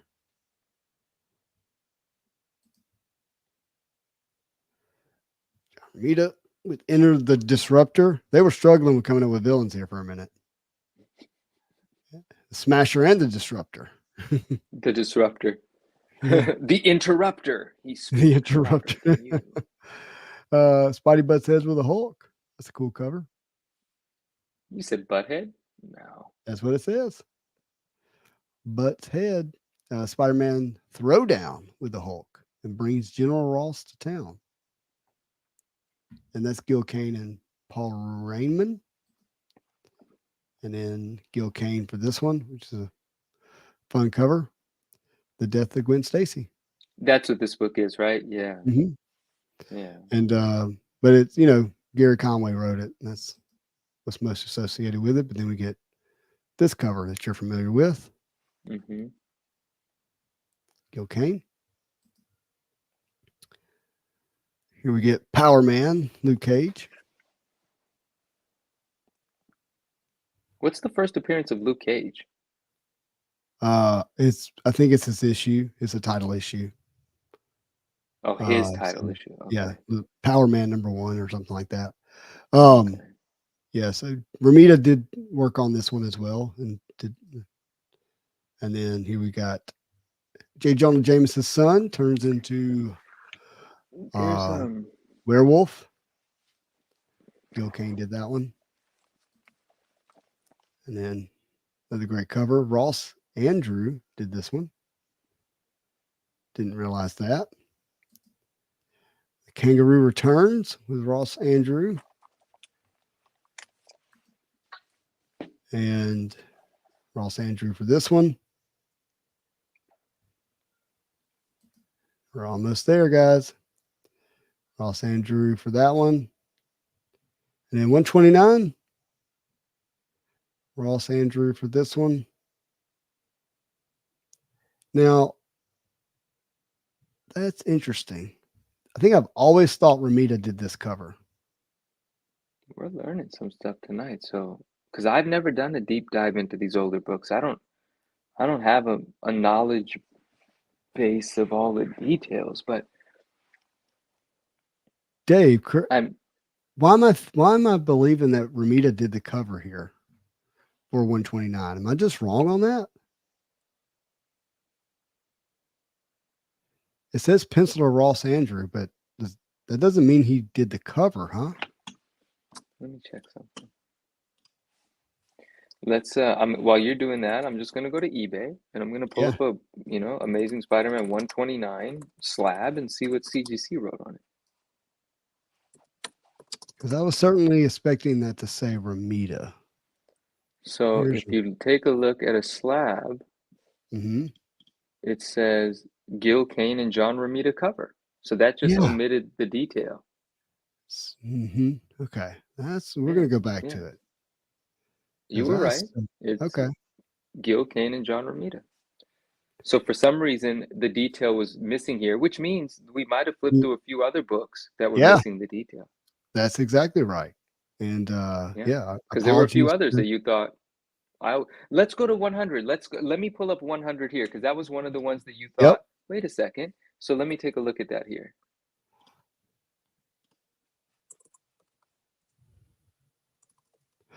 You know what? And the death of Gwen Stacy. What is this thing doing? What issue number was that? One. Well, have you looked up 100 yet? Well, I'm on 100 right now. My computer's being a little wacky, but I'm going to be looking at the label in just a second. Here we go. John Romita and Frank Yeah, pronounce it? And Frank John Romita. It's a John Romita cover. It's John Romita and someone who I can't read the name of here through this picture. That makes more sense. Okay, and what was the Gwen Stacy book? Is it one? I'm gonna pull it up. One.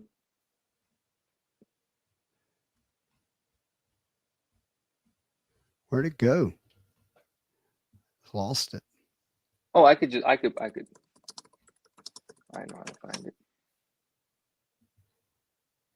It's issue number 122. No, it's not issue 122. 121. Got it. Okay, there we go. And the cover is it's Gil Kane, John Romita, and Tony Mortallero.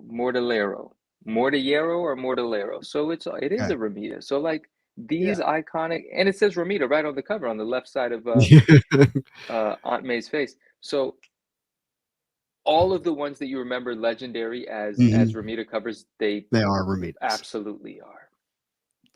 Yeah, it makes me really grateful to have my my John Romita sketch. Yeah. It was already special. It's always special. It's special, but like today it has it does hit emotional. Yeah. It does hit differently. Yeah, it does. I can't lie to you and say it doesn't. It's yeah. Yeah. Well, very grateful for what what he left behind in the sense of, the impact he's had on these characters we enjoy. So yeah. Absolutely. definitely be praying for his family. It's always tough to Absolutely. lose a loved one. And then, goodness. Well, Dave, thanks for making us aware of that. And Yeah. we're into hour 4, so I do need to wrap it up. But Yeah. Thank you, man, everyone, for hanging with us tonight. Tough news at the end there. mm-hmm. And I'm sure we'll all be celebrating his life on Instagram for a good while to come. Yeah, as you should. Yeah. Yeah. All right, brother. Episode 61, 4 hours in the books. Wonderful episode, my friend. Thank you so Yeah. much. Have a great night. I'll talk Yeah, to you soon. friends. Thank you for being with us. If you haven't done so already, hit that like button for us. Leave us a comment or questions. You can find both of us on Instagram. And love to chat with you. And look, we'll be back, Lord willing, next week. Keep an eye out on some of the videos I mentioned earlier. Hopefully those will be out soon this week. But as always, I hope you have a marvelous day.